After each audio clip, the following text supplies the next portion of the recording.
당신에게는 영혼이 있는 것이 아닙니다. 당신이 곧 영혼입니다. 당신에게는 몸이 있을 뿐입니다. C.S. 루이스. 이 C.S. 루이스의 깊은 문장은 전 세계 수많은 그리스도인들에게 큰 영향을 주었지만, 만약 제가 그럼에도 불구하고 여전히 대부분의 사람들이 영혼과 영을 진정으로 구분하지 못하고 있다고 말한다면요. 그리고 그 차이를 아는 것이 하나님과의 여정에 있어 삶을 완전히 바꿀 수 있는 열쇠라면요. 오늘 우리는 많은 교회 안에서 여전히 신비로 남아있는 주제를 깊이 파고들 것입니다.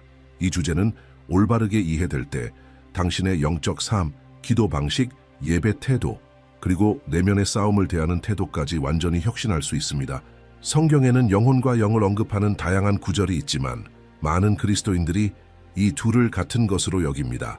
그러나 히브리서 4장 12절은 이렇게 분명히 말하고 있습니다.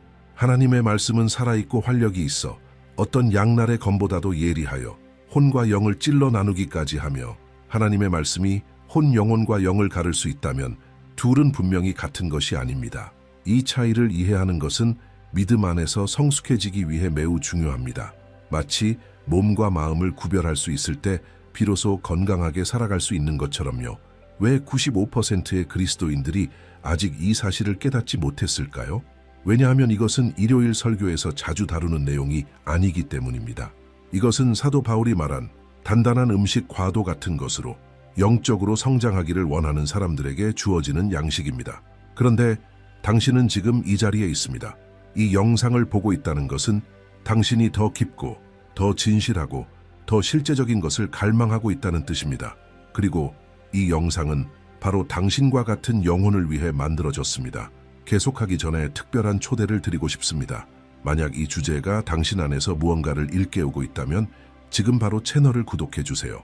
그러면 매일같이 이런 깊이 있는 말씀과 감동적인 메시지를 받을 수 있습니다.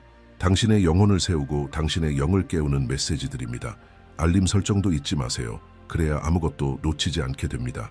원칙 1. 혼영혼. 선택, 감정, 생각이 거하는 곳. C.S. 루이스는 이렇게 말한 적이 있습니다. 당신은 영혼을 가진 몸이 아니라 몸을 가진 영혼이다. 이 문장은 깊이가 있으며 자주 인용되지만 종종 오해받습니다. 많은 사람들은 영혼을 어떤 신비롭고 손에 닿지 않는 비물질적인 존재로 생각합니다. 그러나 루이스는 그의 지혜로 우리에게 매우 단순하고 현실적인 진리를 상기시키고자 했습니다. 영혼은 우리를 우리답게 만드는 것이라는 사실입니다. 우리의 감정, 사고력, 선택 능력, 사랑, 의심, 질문, 믿음, 이러한 것들은 몸에서 일어나는 것이 아니라 영혼 안에서 일어나는 일들입니다. 기독교적 관점에서 볼 때 혼영혼은 인간 존재의 인격이 담겨 있는 부분입니다. 찬양을 들으며 감동을 받고 시편을 읽으며 평안을 느끼고 때로는 하나님이 멀게 느껴져 슬픔을 겪을 때 이 모든 감정은 영혼에서 일어나는 일입니다. 감정을 느끼는 것은 죄가 아닙니다. 하나님은 우리를 감정 있는 존재로 창조하셨습니다. C.S. 루이스 자신도 믿음의 여정 속에서 여러 감정의 기복과 침묵의 시기를 경험했다고 고백합니다. 그의 저서 말콤에게 보내는 편지, 기도에 관하여에서 그는 기도하면서 아무것도 느끼지 못했던 순간들을 묘사합니다. 그럼에도 불구하고 그는 기도를 멈추지 않았습니다. 이것이 바로 영혼의 진정한 모습입니다. 느끼든 못 느끼든 계속해서 하나님을 찾는 선택. 영혼은 우리의 결정을 내리는 기능도 합니다. 마음이 부서진 상태에서도 용서하기로 선택하는 것, 이해하지 못하면서도 하나님께 예라고 대답하는 것, 이것이 바로 영혼의 작용입니다. 하나님은 우리를 자유롭게 선택할 수 있는 존재로 창조하셨습니다. 우리는 로봇이 아닙니다. 하나님은 우리의 자유의지, 사랑, 이해를 통해 하나님을 선택하기를 원하십니다. 하지만 여기서 중요한 사실이 있습니다. 영혼은 스스로 믿을 만한 존재가 아닙니다. 그 자체로는 불안정합니다. 마치 날씨처럼 오늘은 맑고 내일은 비가 올 수 있습니다. 한순간은 기쁘고 다음 순간은 낙심됩니다. C.S. 루이스는 아내 조이의 죽음을 경험한 후 이를 깊이 체감했습니다. 그의 책 슬픔의 해부에서 그는 상실로 인해 자신의 영혼이 얼마나 크게 흔들렸는지, 믿음을 잃진 않았지만 영혼이 고통 속에서 절규하고 있었다는 사실을 고백합니다. 그럼에도 그는 믿음을 포기하지 않았습니다. 이것이 바로 영혼의 힘입니다. 부서진 상태에서도 계속해서 믿을 수 있는 힘. 하지만 동시에 이것은 위험성이기도 합니다. 교만으로 가득 찬 영혼은 하나님에게서 멀어질 수도 있기 때문입니다. 그래서 성경은 우리의 영혼을 하나님의 진리와 일치시키라고 가르칩니다. 시편 42편에서 시편 기자는 자기 영혼에게 이렇게 말합니다. 내 영혼아, 네가 어찌하여 낙심하며 어찌하여 내 속에서 불안해하는가? 너는 하나님을 바라라. 놀랍지 않습니까? 시편 기자는 자신의 영혼과 대화를 나누고 있습니다. 그는 영혼이 낙심한 것을 인정하면서도 그것을 따르지 않고 오히려 진리로 이끕니다. 하나님을 바라라. 이것이 우리에게 주는 교훈입니다. 영혼이 우리를 지배하게 두어서는 안 됩니다. 오히려 우리가 영혼을 이끌어야 합니다. 성령의 인도하심과 하나님의 말씀으로. 일상적인 예를 하나 들어봅시다. 어느 월요일 아침 한 그리스도인이 완전히 낙심한 상태로 눈을 뜹니다. 지난 한 주는 너무나 힘들었고 감정적으로도 지쳐 있으며 기도할 마음도 전혀 없습니다. 그의 혼 영혼은 낙심해 있고 그는 그저 무기력하게 하루를 시작하고 싶어 합니다. 하지만 그 안에서 무언가, 어쩌면 한 구절, 한 말씀, 아니면 C.S. 루이스의 당신은 몸을 가진 영혼이다 라는 문장이 그를 일으킵니다. 그는 침대 가장자리에 앉아 성경을 집어들고 아무런 의욕 없이 말씀을 읽기 시작합니다. 조금씩 그의 감정이 반응하기 시작합니다. 처음에는 혼이 상황을 지배하고 있었지만 이제는 연기 혼을 이끌기 시작하는 순간입니다. 이처럼 의지적으로 하나님을 찾는 작은 행동 하나가 혼의 선택의 힘을 보여줍니다. 혼은 어디를 바라볼지 선택할 수 있습니다. 그리고 위를 바라보기로 선택할 때 우리 안에서 무언가가 바뀌기 시작합니다. C.S. 루이스는 감정을 무시한 사람이 아니었습니다. 오히려 그는 감정의 깊은 면을 탐구하고 그것을 글로 표현했습니다. 그러나 그는 감정이 우리를 지배해서는 안 된다는 것도 분명히 알고 있었습니다. 그는 이렇게 말했습니다. 감정은 오고 가며 사라졌을 때에도 우리는 여전히 진리에 굳건히 서 있어야 합니다. 이것은 매우 중요한 진리입니다. 혼은 우리를 눈물로 예배하게 할 수도 있지만 고통 가운데 있을 때는 하나님의 사랑을 의심하게 만들 수도 있습니다. 그렇기 때문에 혼은 반드시 성령의 권위 아래 있어야 합니다. 또 다른 흔한 상황이 있습니다. 누군가가 예수님을 믿고 구원받은 후 처음에는 모든 것이 뜨겁습니다. 찬양할 때마다 눈물이 흐르고 예배 가운데 하나님을 느끼며 매 순간이 살아있습니다. 하지만 시간이 지나면서 그 감정의 강도는 줄어들기 시작합니다. 그때 의문이 생깁니다. 내가 뭔가 잘못된 걸까? 믿음을 잃은 걸까? 반드시 그런 것은 아닙니다. 그저 혼이 감정만으로는 더 이상 만족하지 않는 시점에 도달했을 뿐입니다. 믿음은 감정을 넘어서 존재합니다. 루이스는 이렇게 말했습니다. 믿음이란 감정이 사라질 때에도 우리가 여전히 붙잡는 것이다. 이것이 바로 성숙한 신앙입니다. 혼이 우리를 앞으로 밀어주지 않을 때에도 걸어가는 것, 그리고 우리가 혼을 가장 잘 돌봐야 할 때는 그 혼이 침묵하고 있을 때입니다. 왜냐하면 바로 그 침묵 속에서 하나님이 가장 깊이 일하시는 경우가 많기 때문입니다. 루이스는 말했습니다. 하나님의 침묵은 부재가 아니라 신뢰하라는 초대이다. 혼이 아무것도 느끼지 못할 때 우리의 영은 신뢰하도록 훈련될 수 있습니다. 그리고 바로 이 지점에서 진정한 변화가 시작됩니다. 감정에 따라 사는 삶이 아니라 믿음에 따라 사는 삶.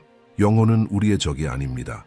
그것은 우리 존재의 일부이며 하나님은 우리의 영혼을 깊이 사랑하십니다.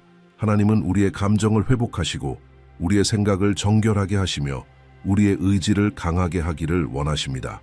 그러나 이 모든 것은 오직 영혼이 성령의 다스림에 순복할 때만 일어납니다.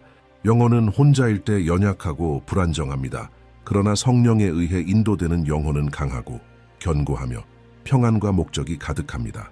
그렇기에 그리스도인의 여정은 감정을 제거하거나 생각을 무시하는 것이 아닙니다.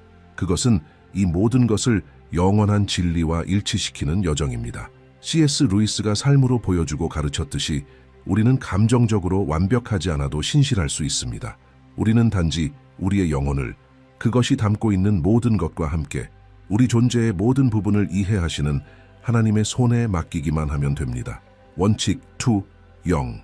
하나님과 연결되는 인간 존재의 부분. C.S. 루이스는 단지 위대한 기독교 사상가만은 아니었습니다. 그는 무엇보다 인간의 영혼을 이해했고 그것이 자기 자신 너머의 무언가를 필요로 한다는 사실을 알고 있었습니다. 그의 글들, 특히 순전한 기독교와 고통의 문제와 같은 책들 속에서 그는 우리 각자 안에 영원한 것을 갈망하는 무엇인가가 존재한다는 사실을 이해하도록 도와줍니다. 하나님을 갈망하고 진리를 사모하며 이 세상이 충분하지 않다는 것을 인식하는 그 부분, 그것이 바로 영입니다. 영은 혼과는 다릅니다. 혼이 느끼고 생각하고 선택하는 것이라면 영은 우리 존재의 가장 깊은 차원이며 하나님과 직접적인 교제를 위해 창조된 부분입니다. 하나님이 인간을 창조하셨을 때 단지 몸을 만들고 혼을 주신 것이 아니라 영을 불어넣으셨습니다.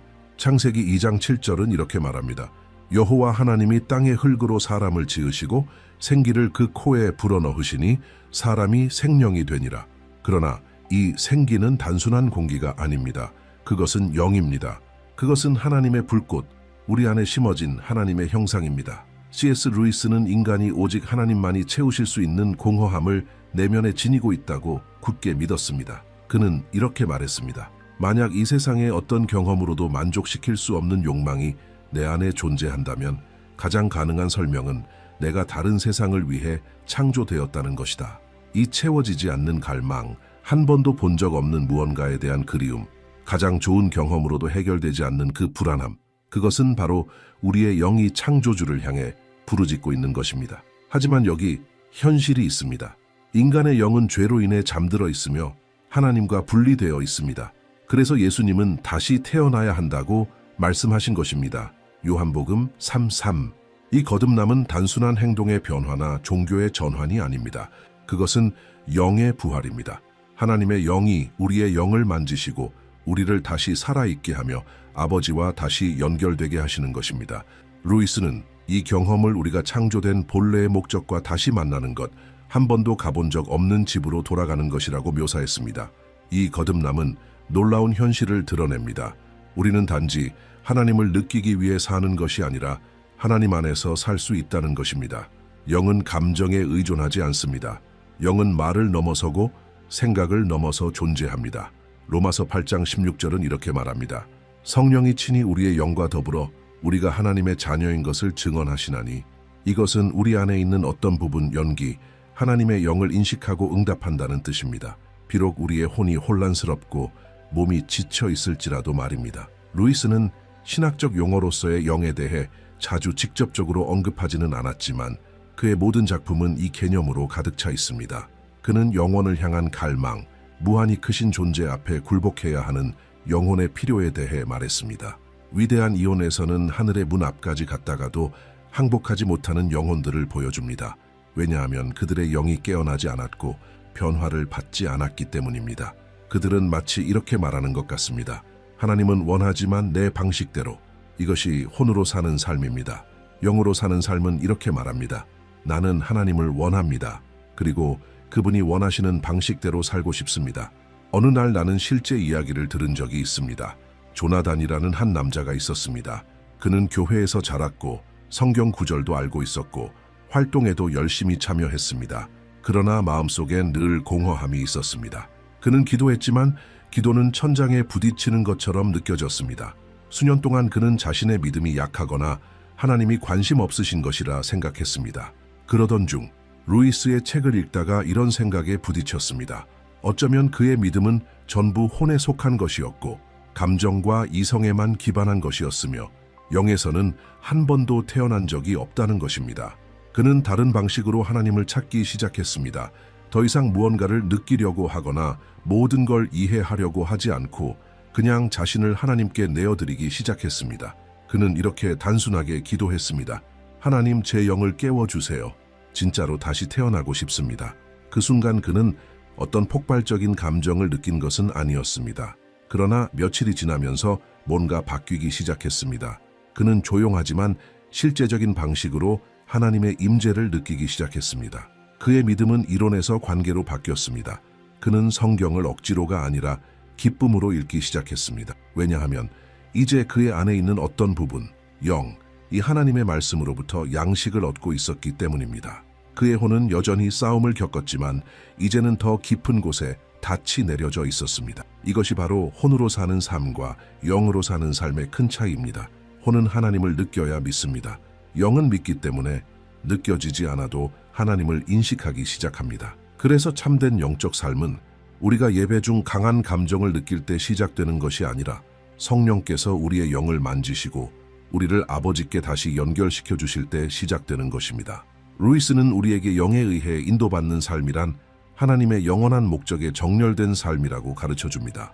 순전한 기독교에서 그는 예수님이 단순히 우리가 착하게 사는 법을 가르치러 오신 것이 아니라 우리를 완전히 새로운 존재로 변화시키기 위해 오셨다고 설명합니다. 우리 스스로의 노력으로가 아니라 하나님으로부터 공급받는 영적인 삶을 통해 그리스도의 작은 모형들로 변해 가도록 말입니다.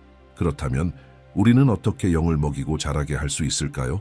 하나님으로부터 오는 것으로 기도, 말씀, 예배, 그분 앞에서의 침묵, 성령으로 거듭난 다른 그리스도인들과의 교제. 이것은 의식이 아니라 관계입니다. 영은 진리에 반응합니다. 비록 혼이 그것을 이해하지 못하더라도 영은 마치 주파수를 맞춘 라디오와 같아서 세상이 아무리 소음으로 가득 차 있어도 하나님의 음성을 들을 수 있습니다. 영적 여정은 많은 순간 혼과 영 사이의 전쟁입니다. 성숙의 비밀은 영이 인도하도록 내어드리는 것입니다. 혼이 낙심할 때 영은 찬송을 올릴 수 있습니다. 마음이 의심으로 가득할 때 영은 영원한 진리를 기억합니다. 몸이 약할 때에도 영은 굳건히 서 있습니다. 바울이 쓴 것처럼 그러므로 우리가 낙심하지 아니하노니 우리의 겉사람은 낡아지나 우리의 속사람은 날로 새로워지도다. 고린도후서 4:16. 그래서 하나님의 부르심은 단지 감동을 느끼라는 초대가 아닙니다. 그것은 거듭나라는 부르심입니다. 종교를 가지라는 것이 아니라 새 생명으로 다시 태어나라는 것입니다. 그리고 루이스가 그의 모든 작품을 통해 보여주듯이 이 영적인 탄생은 우리의 인간다움을 없애는 것이 아니라 오히려 그것을 완성시킵니다. 그때 우리는 비로소 진짜 살아있는 존재가 됩니다. 원칙 3. 혼과 영의 혼동. 하나님이 멀게 느껴질 때 사실 그분은 가까이 계신다. 그리스도인의 삶에서 가장 흔하고 어쩌면 가장 고통스러운 혼란 중 하나는 우리가 느끼는 감정과 영적인 진리를 혼동하는 것입니다. 여러분은 이런 말을 들어본 적 있거나 스스로 말해본 적이 있을 겁니다. 하나님이 저에게서 멀어진 것 같아요. 또는 예전처럼 하나님의 임재가 느껴지지 않아요. 이런 말들은 매우 흔하지만 한 가지를 보여줍니다. 우리는 혼으로 살려고 하고 있으며 사실은 영으로 살아야 한다는 것입니다. C.S. 루이스는 이 경험을 아주 잘 알고 있었습니다. 아내 조이의 죽음 이후 그는 슬픔의 해부라는 매우 개인적이고 강렬한 책을 썼습니다. 그 안에서 그는 자신의 영혼을 사로잡은 고통을 묘사합니다. 깊은 슬픔, 외로움, 침묵. 가장 인상적인 구절 중 하나에서 그는 이렇게 말합니다. 절박한 순간 모든 도움이 헛되게 느껴질 때 하나님께 나아가 보라. 그때 당신이 마주하는 것은 닫힌 문과 그 안쪽에서 잠긴 자물쇠의 소리뿐이다. 이 구절은 절망의 외침처럼 들립니다. 그리고 실제로 그렇습니다. 그러나 책의 흐름을 따라가다 보면 루이스가 모든 세대의 그리스도인들에게 남긴 가장 깊은 교훈 중 하나가 등장합니다. 하나님이 멀리 느껴진다고 해서 실제로 부재하신 것은 아니라는 것. 다시 말해 혼이 느끼지 못한다고 해서 우리의 영이 하나님과 교제하지 않는 것은 아닙니다. 이 원칙의 핵심은 여기 있습니다. 우리가 혼과 영을 혼동할 때 감정과 순간적인 경험에 기반한 신앙에 쉽게 흔들리게 됩니다. 기쁨을 느끼면 하나님이 함께 하신다고 생각하고 아무 감정도 느껴지지 않으면 하나님이 떠나셨다고 생각합니다. 하지만 성경은 분명히 말합니다. 우리는 보는 것으로 행하지 않고 믿음으로 행하노라. 고린도후서 5:7. 그리고 우리는 이렇게도 말할 수 있습니다. 우리는 느낌으로 행하지 않습니다. 혼과 달리 영은 감정의 파도에 휘둘리지 않습니다. 영은 모든 것이 흔들릴 때에도 닷처럼 굳게 서 있습니다. 그러나 그러기 위해서는 우리는 혼과 영의 차이를 분별하는 법을 배워야 합니다. 한 젊은 그리스도인 티아고의 예를 봅시다. 그는 교회에서 적극적으로 활동하고 기도하고 금식하며 자주 성경을 읽었습니다. 어떤 수련회에서 그는 하나님과의 깊은 만남을 경험했습니다. 눈물을 흘리고 평안과 기쁨을 느끼고 가슴이 뜨거워졌습니다. 그 후 며칠 동안 그는 계속 기도했지만 그 느낌은 점점 사라졌습니다. 그러자 그는 스스로 묻기 시작했습니다. 내가 뭔가 잘못한 걸까? 하나님이 나를 떠나신 걸까? 티아고는 그 감정을 되살리기 위해 애썼습니다. 같은 음악을 틀고 같은 말을 기도하고 심지어 같은 방 구석에 앉았습니다. 하지만 아무 일도 일어나지 않았습니다. 눈물도 느낌도 없었습니다. 그리고 모르는 사이에 그는 믿음의 위기에 빠지게 됩니다. 왜냐하면 그의 믿음은 영이 아니라 감정에 뿌리를 두고 있었기 때문입니다. 이것이 많은 사람들이 겪는 문제입니다. 그들은 하나님과의 교제를 감정의 강도로 판단합니다. 하지만 만약 그렇다면 예수님은 겟세마네 동산에서 하나님을 포기하셨어야 했습니다. 그때 예수님의 영혼은 심히 고민하여 죽을 지경이었기 때문입니다. 하지만 예수님의 영은 흔들리지 않았습니다. 그는 이렇게 말했습니다. 내 원대로 마시옵고 아버지의 뜻대로 하옵소서. 누가복음 22:42. 이것이 바로 영으로 사는 삶입니다. 혼은 울고 있었지만 영은 순종하고 있었습니다. C.S. 루이스는 진정한 믿음이란 마음이 차갑고 생각이 흐려질 때에도 우리가 믿는 것을 끝까지 붙드는 것이라고 말했습니다. 왜냐하면 참된 믿음은 충동적이지 않습니다. 그것은 의지적인 결정이며 더 나아가 영원한 진리에 대한 영의 반응입니다. 영은 영원을 향해 반응합니다. 혼은 순간을 향해 반응합니다. 티아고의 예로 다시 돌아가 봅시다. 그의 삶이 바뀐 순간은 하나님께서 자신을 떠나신 것이 아니라는 사실을 깨달았을 때였습니다. 오히려 하나님은 그를 성장시키고 계셨습니다. 마치 아버지가 아이에게 손을 계속 잡아주는 대신 스스로 걷는 법을 가르치는 것처럼 하나님은 티아고가 믿음으로 걷는 법을 배우도록 허락하고 계셨던 것입니다. 처음에는 어려웠지만 그는 더 이상 하나님을 느끼려고 하지 않고 하나님을 신뢰하기 시작했습니다. 그는 계속 기도했습니다. 감정을 일으키기 위해서가 아니라 사랑과 헌신으로 말입니다. 말씀도 계속 읽었습니다. 비록 그 글자들이 때론 메마르게 느껴졌지만 그는 알았습니다. 영적 양식은 혼의 미각이 아니라 영의 갈망에 의해 먹는 것이라는 사실을. 물론 하나님은 감정도 사용하십니다. 그분은 우리를 위로하시고 기쁨을 주시고 때론 감정 깊은 터치를 주십니다. 그러나 그런 순간들은 선물이지 기초가 아닙니다. 그것들은 복으로 오는 것이지 우리의 믿음의 바탕은 아닙니다. 그리스도께서 우리의 기초이시며 그분의 임재는 우리의 혼이 인식하지 못할 때에도 여전히 실제입니다. 이것은 마치 우리가 눈을 가린 채 햇볕이 내리쬐는 방 안에 있는 것과 같습니다. 우리가 빛을 보지 못한다고 해서 태양이 사라진 것은 아닙니다. 우리는 단지 눈가리개를 벗어야 할 뿐입니다. 그리고 영적 삶에서 이 눈가리개는 감정에 지나치게 의존하는 태도입니다. 루이스는 하나님께서 우리에게 기쁨의 순간들, 강한 감정의 경험들을 허락하시지만 때로는 그러한 감각들을 거두시는 이유가 있다고 말했습니다. 그것은 우리가 응석바디 같은 믿음이 아닌 성숙한 믿음으로 걷도록 하기 위함입니다. 수영을 배울 때 처음에는 튜브를 사용하지만 언젠가는 그것 없이도 떠야 하듯이 말입니다. 그리스도인의 초기에는 많은 감정적 경험이 주어지지만 시간이 흐르면서 하나님은 우리가 혼의 반응이 아닌 영의 신뢰로 살아가도록 훈련시키십니다. 이 차이를 제대로 이해하게 되면 우리 안에서 무언가가 바뀌기 시작합니다. 우리는 감정이 없다고 해서 영적으로 실패한 것이 아니라는 사실을 알게 됩니다. 오히려 그것은 하나님께서 우리를 더 깊고 더 견고한 단계로 부르고 계신 신호일 수 있습니다. 혼은 오르락내리락 할 것입니다. 하지만 영은 날마다 안정감과 평안, 하나님과의 교제로 자라날 수 있습니다. 성숙한 그리스도인은 아무것도 느껴지지 않을 때에도 계속해서 하나님을 찾고 예배하고 순종하는 사람입니다. 그리고 놀랍게도 바로 이런 순간들이 우리 믿음이 가장 많이 성장하는 때입니다. 왜냐하면 믿음이 훈련되고 있기 때문입니다. 마치 근육이 노력 속에서 강해지듯이 C.S. 루이스는 그의 편지들과 책들에서 이 진리를 반복해서 강조했습니다. 하나님은 우리가 느끼지 못할 때에도 여전히 실제이시며 혼이 차가워질 때에도 우리와 함께 하신다는 것입니다. 그리고 바로 이 혼과 영의 혼란 속에서 많은 그리스도인들이 길을 잃습니다. 그들은 하나님께서 자신을 버리셨다고 생각하지만 사실은 하나님이 더 깊고 더 진실하며 더 견고한 관계로 초대하고 계신 것입니다. 그래서 이 차이를 배우는 것이 정말 중요합니다. 혼은 중요합니다. 혼은 느끼고 아파하고 기뻐합니다. 그러나 혼이 우리의 나침반이 되어서는 안 됩니다. 우리를 인도해야 하는 것은 영이며 영은 믿음, 말씀, 그리고 혼이 인식하지 못할 때에도 항상 함께 하시는 하나님의 임재로 자라납니다. 원칙 4. 영이 혼을 이끌 때 견고하고 열매 맺는 믿음의 열쇠. C.S. 루이스는 이렇게 쓴 적이 있습니다. 그리스도께서 우리 안에 형성하고 계신 참된 자아, 새로운 자아는 문화나 감정, 다른 사람들의 의견에 의해 형성되는 것이 아니라 우리 안에 있는 그리스도의 생명에 의해 형성됩니다. 이 그리스도의 생명은 우리의 내면을 변화시키지만 그것은 혼의 힘으로 이루어지는 것이 아니라 영의 완전한 항복을 통해 시작됩니다.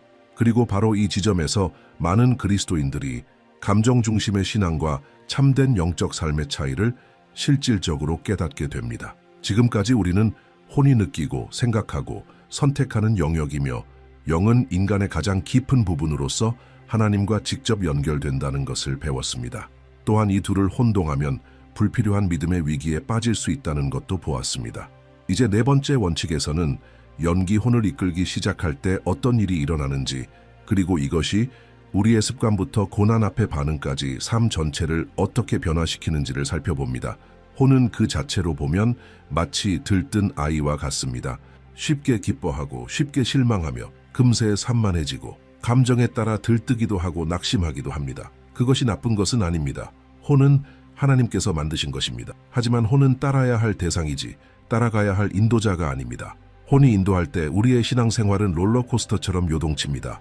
그러나 연기 인도할 때 신앙은 방향을 얻고 안정감을 갖고 열매를 맺게 됩니다.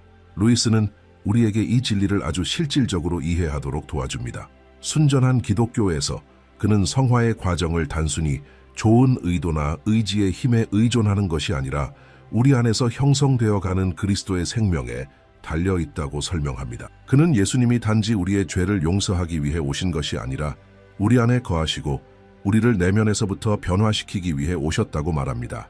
그리고 이 변화는 이미 성령에 의해 거듭난 우리의 영이 혼의 통제를 넘겨받기 시작할 때 시작됩니다.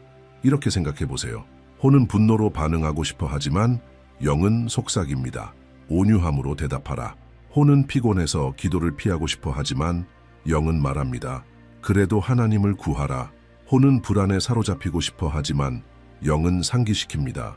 너희 염려를 다 주께 맡기라. 그가 너희를 돌보시느니라. 영이 주도권을 잡을 때 혼은 억눌리는 것이 아니라 구속되고 훈련되며 성숙해집니다. 이 원리를 잘 보여주는 예가 수산나라는 한 성숙한 그리스도인의 삶에 있습니다. 그녀는 수년 동안 주일학교 교사로 섬겨왔고 깊은 신앙을 가진 여인이었습니다. 그런데 어느 시기 그녀는 큰 시련을 겪게 됩니다. 직장을 잃고 건강에 문제가 생기고 아들은 교회를 떠나버렸습니다. 그녀의 혼은 자연스럽게 슬픔과 두려움과 의심으로 가득했습니다. 그녀는 이렇게 말했습니다. 내 영혼은 하루 종일 울고 싶어요. 그리고 실제로 울었습니다. 그러나 그 눈물 가운데서도 그녀는 매일 아침 일찍 일어나 성경을 펴고 작은 목소리로 기도하며 이렇게 말했습니다. 성령님, 오늘 저를 인도해 주세요. 이런 결단, 혼이 아플 때에도 하나님을 찾기로 선택하는 그 선택은 강건한 영에서 비롯된 것입니다. 그녀는 괜찮은 척하지 않았고 아픔을 숨기지도 않았습니다. 하지만 혼이 아니라 영이 그녀의 걸음을 이끌도록 허락한 것입니다. 그리고 그 결과는 무엇이었을까요? 혼란 속에서의 평안, 고통 속에서의 소망, 절망 속에서도 분명한 방향감. 이것이 진짜 영적 삶입니다. C.S. 루이스는 이 내면의 변화를 깊은 재건축 공사에 비유했습니다. 그는 말했습니다. 하나님이 우리 안에 들어오실 때 우리는 그분이 단지 지붕을 고치고 벽에 페인트 칠을 하고 수도관을 조금 정비하실 거라 생각합니다. 하지만 곧 우리는 깨닫게 됩니다. 하나님은 벽을 허물고 공간을 넓히고 전혀 새로운 건물을 세우고 계신다는 것을, 그리고 이것은 우리를 두렵게 하고 때론 고통스럽지만 반드시 필요한 과정입니다. 왜냐하면 하나님은 우리 안에 그리스도의 성품을 세우고 계시기 때문입니다. 그리고 이 일은 영이 통치의 자리에 앉을 때에만 가능해집니다. 하지만 질문이 생깁니다. 어떻게 하면 우리의 영을 강하게 만들어 혼을 인도할 수 있게 할 수 있을까요? 먼저 영을 강하게 하려면 하나님의 말씀으로 영을 먹여야 합니다. 루이스는 이것을 단순한 경건의 습관으로 보지 않았습니다. 그는 성경을 현실을 바라보는 렌즈로 여겼습니다. 성경을 통해 우리는 세상을 이해하고 우리 자신을 올바르게 바라볼 수 있게 됩니다.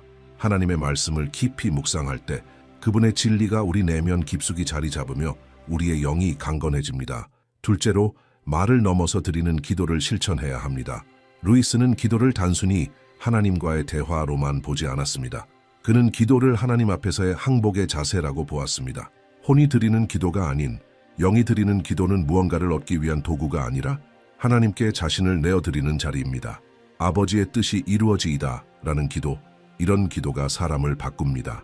셋째, 침묵의 시기를 영적 훈련으로 받아들여야 합니다. 앞서 살펴봤듯이 하나님께서 침묵하시는 것처럼 느껴질 때가 종종 있습니다. 그러나 루이스는 말합니다. 하나님이 멀게 느껴질 때도 여전히 그분을 믿는 믿음이 가장 귀하다. 왜냐하면 그것은 우리가 하나님을 느껴서가 아니라 그분 자체를 사랑한다는 증거이기 때문입니다. 이 침묵은 영이 감정에 지지대 없이 걷는 법을 배우는 시간입니다. 넷째로, 감정이 없어도 순종을 실천하는 삶을 살아야 합니다. 혼은 느낄 때만 움직이려 하지만 영은 확신으로 움직입니다. 이것은 마치 누군가가 배우자를 사랑할 때 단지 감정이 충만할 때만 사랑하는 것이 아니라 평범한 날에도 신실함으로 사랑을 지키는 것과 같습니다. 우리가 감정이 없어도 하나님을 따를 때 그것이 영으로 사는 삶입니다. 그리고 아이러니하게도 바로 이런 때에 혼이 치유되기 시작합니다. C.S. 루이스는 이렇게 말합니다. 영기 주도권을 잡을 때 우리는 무감각해지는 것이 아닙니다. 오히려 균형 잡힌 사람이 됩니다. 혼은 여전히 느끼지만 이제는 지배하지 않습니다. 혼은 주인이 아니라 종이 됩니다.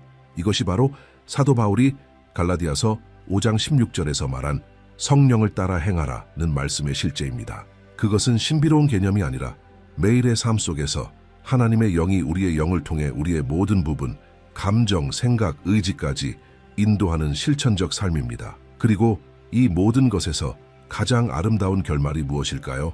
시간이 흐를수록 혼도 변화됩니다. 감정은 치유되고 생각은 새로워지고 의지는 강해집니다. 왜냐하면 영이 인도할 때 혼은 제자리를 찾기 때문입니다. 주도권이 아니라 평안 속에서 자기 자리를 찾는 것입니다. 다윗이 시편 131편에서 이렇게 고백했듯이 젖된 아이가 어머니 품에 있음 같게 내 영혼이 내 속에서 고요하도다. 이것이 바로 C.S. 루이스가 자신의 글을 통해 독자들에게 전하고자 했던 마지막 그림입니다. 평안을 누리는 혼, 하나님과 교제하는 영, 그리고 이 땅에서 천국을 반영하는 삶. 완벽하진 않지만 깊이 있는 진실한 삶. 이 영상 전체를 통해 우리는 그리스도인의 삶에서 가장 근본적이면서도 가장 잘못 이해되고 있는 구분, 즉 혼과 영의 진정한 차이에 깊이 들어가 보았습니다. 우리는 혼이 감정, 의지, 생각이 거하는 곳임을 알게 되었습니다. 혼은 우리를 독특하고 섬세하고 자각 있게 만들어주지만 동시에 삶의 기복에 쉽게 흔들리는 영역이기도 합니다. 반면 영은 우리 존재의 가장 깊은 곳이며 오직 이 영만이 하나님과 직접 연결될 수 있는 부분이고 거듭남을 통해 깨어나야 한다는 사실도 배웠습니다. 또한 많은 그리스도인들이 혼과 영을 혼동함으로 인해 불필요한 좌절을 겪고 있다는 것도 확인했습니다. 혼이 침묵할 때 하나님께서 떠나신 줄 착각하지만 실제로는 하나님은 여전히 함께 하시며 영은 그분과 연결되어 있다는 사실을 간과하고 있는 것입니다. 그리고 마지막으로 성숙하고 열매 맺는 믿음의 열쇠는 성령에 의해 인도되는 영이 혼을 다스리는 것임을 배웠습니다. C.S. 루이스는 그의 지혜와 통찰을 통해 우리에게 이렇게 가르쳤습니다. 우리는 감정에 의해 이끌리는 삶이 아니라 영원한 진리에 의해 이끌리는 삶으로 부름을 받았다고 말입니다. 그리고 그 진리가 우리의 영에 스며들 때 우리의 생각에서부터 가장 깊은 반응까지 모든 것이 변화되기 시작합니다. 이제는 당신의 차례입니다. 이번 한 주 이 원칙들 중 하나라도 실천해보는 것이 어떨까요? 당신의 믿음을 감정으로 측정하던 방식에서 벗어나 참된 믿음으로 걸어가기 시작할 시간일지도 모릅니다. 혹은 의욕이 없더라도 기도와 순종을 통해 혼을 영 아래에 훈련시킬 시점일지도 모릅니다. 이 여정은 결코 쉽지는 않지만 영광스럽습니다. 그리고 당신은 혼자가 아닙니다. 하나님의 영이 지금도 당신과 함께 하시며 모든 걸음마다 인도하고 계십니다. C.S. 루이스는 그의 삶과 글을 통해 우리에게 보여주었습니다. 기독교는 현실로부터 도망치는 것이 아니라 오히려 가장 깊은 진리를 살아내라는 부르심이라는 것을, 하나님께서는 지금 이 순간에도 우리 안에 계시며 우리를 빚어가시고 변덕스러운 혼이 아니라 영원한 영을 따라 사는 삶을 가르치고 계십니다. 우리가 혼과 영을 분별할 줄 알게 될 때 우리는 더 견고한 길 위를 걷기 시작합니다. 이제 우리는 순간적인 감정에 의존하지 않고 하나님의 변치 않는 말씀의 진리 위에 서게 됩니다. 우리의 느낌은 날마다 바뀔 수 있지만 하나님의 영이 우리의 영에게 말씀하시는 진리는 영원히 변하지 않습니다. 너무 많이 느낀다고 자책하지 마세요. 혹은 아무것도 느끼지 않는다고 해서 낙심하지 마세요. 하나님은 감정의 퍼포먼스를 요구하지 않으십니다. 그분은 진짜 영적 관계, 변화시키는 실제적인 교제로 우리를 부르고 계십니다. 하나님은 당신의 혼을 회복시키시고 영을 강하게 하시길 원하십니다. 이사야 40장 31절의 말씀을 기억하세요. 오직 여호와를 앙망하는 자는 새 힘을 얻으리니 독수리가 날개치며 올라감 같을 것이요. 이 새 힘의 회복은 영이 일어나 하나님 안에서 혼을 안식으로 이끌 때 시작됩니다. 당신의 영에서부터 살아가세요. 그리고 성령님께서 당신을 더 깊고 균형 있고 목적 있는 삶으로 인도하시도록 맡기세요. 이제 오늘 하나님께서 당신에게 어떤 말씀을 하셨는지 댓글에 남겨주세요. 짧은 한 문장이어도 괜찮습니다. 다른 믿음의 사람들에게 힘이 되고 영을 일깨우는 말이 될 수 있습니다. 아직 채널에 구독하지 않으셨다면 지금 구독해주세요. 이곳에서는 영을 살리고 혼을 강하게 하며 하나님과 더 가까워지는 메시지들이 계속해서 이어집니다. 그리고 아직 나가지 마세요. 지금 화면에 뜨는 다음 영상을 클릭해보세요. 하나님께서 오늘도 그리고 언제나 당신을 축복하실 것입니다. 믿음은 주위의 모든 것이 절망을 부추기는 것처럼 보일 때에도 하나님을 신뢰하는 행위입니다. C.S. 루이스, 당신은 혼자서 모든 힘을 다해 싸우고 무언가를 해결하려고 애쓰면서 압도당하고 지치고 심지어 결과를 보지 못해 좌절감을 느낀 적이 얼마나 많습니까? 어쩌면 당신은 지금 바로 그 지점에 있을지도 모릅니다. 모든 것을 통제하려고 애쓰고 불안과 싸우고 미래를 걱정하고 자신의 힘으로 모든 것을 잘 해내려고 애쓰고 있을지도 모릅니다. 하지만 오늘 저는 당신을 잠시 멈추도록 초대하고 싶습니다. 당신의 영혼을 잠잠하게 하십시오. 어쩌면 당신이 뒷전으로 밀어두었을지도 모르는 목소리, 즉 하나님의 음성을 들으십시오. 종종 우리의 실수는 싸우는 것이 아니라 혼자 싸우는 것입니다. 그리고 바로 그 지점에서 우리는 실패합니다. 왜냐하면 기독교인의 삶은 외로운 싸움이 되도록 만들어지지 않았기 때문입니다. 우리는 세상의 짐을 짊어지도록 부름받은 것이 아니라 우리를 돌보겠다고 약속하신 분께 우리의 짐을 맡기도록 부름받았습니다. 하나님의 말씀은 출애굽기 14장 14절에서 우리에게 상기시켜 줍니다. 여호와께서 너희를 위하여 싸우시리니 너희는 가만히 있을지니라. 이것은 단순한 옛 약속이 아니라 오늘 나와 당신을 위한 살아있는 지침입니다. 하나님은 우리에게 말씀하고 계십니다. 당신 자신의 힘으로 싸우는 것을 멈추고 나의 능력을 신뢰하기 시작하십시오. 그리고 이것이 오늘 우리 묵상의 핵심입니다. 이 비디오는 신뢰에 대한 부름입니다. 당신이 모든 것을 해결하려고 애쓰는 동안 하나님은 이미 배후에서 일하고 계신다는 것을 상기시켜 줍니다. 그분은 조각들을 움직이고 계십니다. 그분은 당신이 존재하리라고 상상조차 못했던 문들을 열고 계십니다. 하지만 그분의 움직임을 인식하려면 당신은 영적인 선택을 해야 합니다. 싸우는 것을 멈추고 신뢰하고 관찰하십시오. 예수님께서 가장 어려운 상황에서도 절망하지 않으셨다는 것을 알아차렸습니까? 그분은 아버지를 완전히 신뢰하셨습니다. 제자들이 폭풍우 속에서 공황 상태에 빠졌을 때 예수님은 주무셨습니다. 왜일까요? 그분은 누가 통제하고 있는지 아셨기 때문입니다. 그리고 그분은 우리에게도 같은 방식으로 살도록 가르치고 싶어 하십니다. 무관심이 아니라 깊은 신뢰로 말입니다. 이러한 종류의 신뢰는 하룻밤 사이에 구축되지 않습니다. 그것은 경작됩니다. 그것은 살아갑니다. 그것은 매일의 결정입니다. 하지만 바로 이 길이 우리를 진정한 평화로 인도합니다. 모든 이해를 뛰어넘는 평화. 그리스도 예수 안에서 우리의 마음을 지키는 평화. 빌립보서 4:7. 이 비디오를 끝까지 시청하면 당신은 당신 자신의 힘으로 싸우는 것을 멈추고 진정으로 하나님을 신뢰하기 시작하기 위한 5가지 기본적인 기독교 원칙을 발견하게 될 것입니다. 이론적인 것이 아니라 매우 실용적인 원칙들입니다. 그리고 그것들은 당신이 삶의 도전에 대처하는 방식을 변화시킬 것입니다. 당신은 하나님을 신뢰하는 것이 수동적인 행위가 아니라 믿음의 적극적인 자세라는 것을 이해하게 될 것입니다. 모든 것이 멈춘 것처럼 보일 때에도 하나님의 움직임을 보는 법을 배우게 될 것입니다. 그리고 가장 좋은 것은 당신은 강화되고 마음은 평화롭고 필요한 모든 것에 맞설 수 있는 새로운 영적인 마음가짐으로 이곳을 떠날 것이라는 것입니다. 하지만 이제 하나님이 앞서 계십니다. 그리고 이것이 이미 당신의 마음을 감동시키고 있다면 저는 당신을 초대합니다. 여기 채널을 구독하십시오. 왜냐하면 우리는 매일 당신을 강화하고 영감을 주고 당신을 하나님께 더 가까이 데려가는 말씀의 메시지를 공유하기 때문입니다. 당신이 믿음 안에서 성장하고 주님과 친밀하게 동행하기를 원한다면 이 공간은 당신을 위한 것입니다. 원칙 1. 하나님께 통제권을 넘겨드리십시오. C.S. 루이스는 언젠가 이렇게 썼습니다. 하나님은 우리에게서 무언가를 원하지 않으십니다. 그분은 우리를 원하십니다. 그리고 이 간단하고 직접적인 문장은 기독교 신앙의 가장 큰 기초 중 하나를 담고 있습니다. 완전한 항복입니다.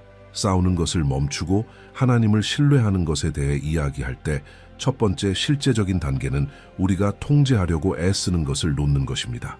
그리고 우리는 삶에서 무엇을 가장 통제하려고 애씁니까? 모든 것입니다. 우리는 미래 사람들, 상황, 결과를 통제하려고 애씁니다.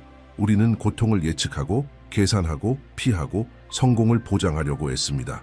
하지만 결국 이 모든 것은 우리의 두려움을 드러낼 뿐입니다. 잃는 것에 대한 두려움, 실패에 대한 두려움, 우리가 무언가를 하지 않으면 하나님께서 하지 않으실지도 모른다는 두려움, 그리고 이 두려움은 우리를 끊임없는 조용한 그리고 종종 지치는 싸움으로 이끌어갑니다. 실제로 이것은 다양한 영역에서 발생합니다. 예를 들어 누군가가 재정적인 어려움을 겪고 있을 때 첫 번째 반응은 종종 스스로 해결하려고 애쓰는 것입니다. 돈을 빌리고 더 많이 일하고 절망합니다. 하지만 그 사람은 드물게 멈춰서 이렇게 말합니다. 주님, 이것은 이제 당신의 문제입니다. 저는 맡깁니다. 그리고 이것을 말하는 것은 무책임이 아니라 믿음입니다. 우리가 우리의 역할을 다하더라도 하나님만이 우리의 능력을 넘어서는 것을 하실 수 있다는 것을 인정하는 것입니다. C.S. 루이스는 진정한 믿음은 인간의 논리가 끝나는 곳에서 시작된다고 잘 묘사합니다. 하나님께 통제권을 넘겨드리는 것은 이렇게 말하는 것입니다.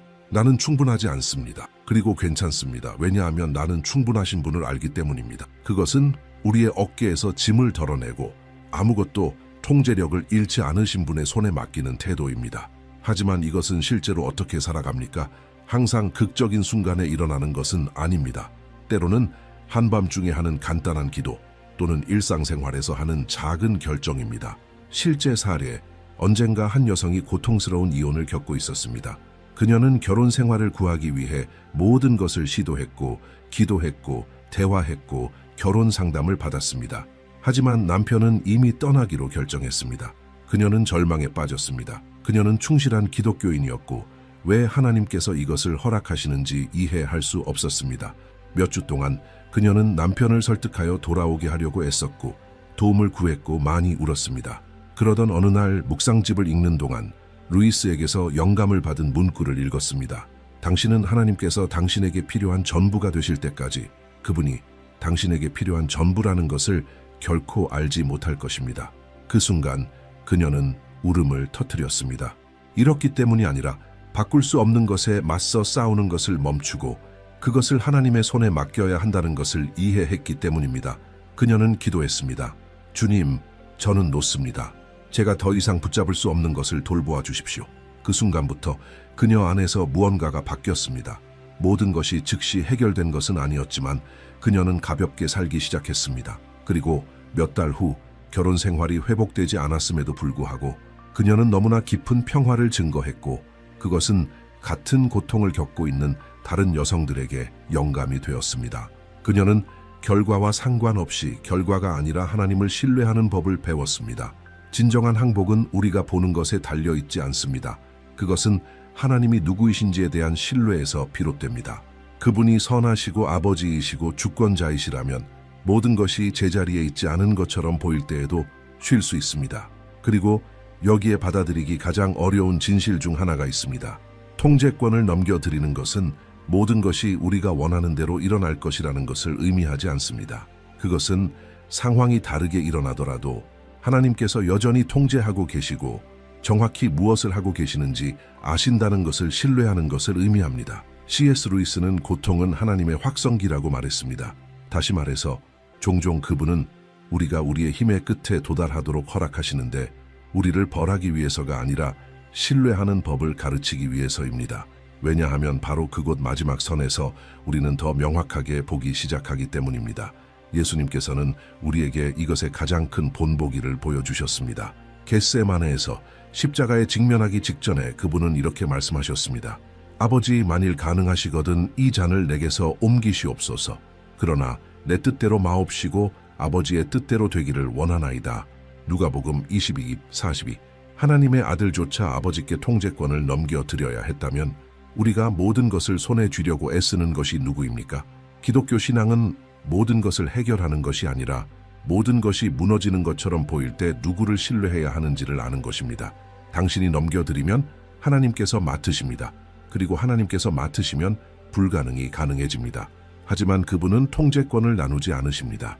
당신이 진정으로 넘겨드리거나 혼자서 계속 짊어지고 가거나 둘 중 하나입니다. 그리고 솔직히 말해서 우리는 얼마나 자주 꼼수를 부리려고 애썼고 결국에는 더 길을 잃었다고 느꼈습니까? 항복은 평화의 시작입니다. 싸움이 멈추고 신뢰가 시작되는 곳입니다. 그리고 이 신뢰는 우리를 내면에서 변화시킵니다. C.S. 루이스는 하나님께서 우리를 고치기만 원하시는 것이 아니라 우리를 다시 창조하기를 원하신다고 말했습니다. 그리고 이것은 우리가 그분께 모든 것이 필요하다는 것을 인정할 때만 일어납니다. 그러므로 만약 당신이 오늘 무언가와 싸우고 있다면 출구가 없는 것처럼 보이는 상황, 당신을 마비시키는 두려움, 사라지지 않는 고통과 싸우고 있다면 멈춰야 할 때일지도 모릅니다. 심호흡을 하십시오. 무릎을 꿇고 이렇게 말하십시오. 주님, 저는 놓습니다. 저는 신뢰합니다.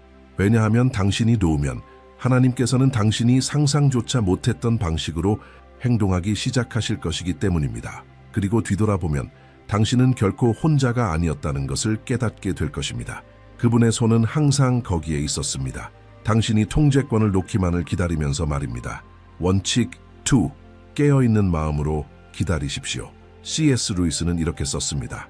가장 중요한 것들은 일반적으로 우리가 볼 수 없는 것들입니다. 우리가 볼 수 없고 만질 수 없고 예측할 수 없는 것을 기다리는 것은 기독교인의 삶에서 가장 큰 도전 중 하나입니다. 기다림은 인내심 이상을 요구합니다.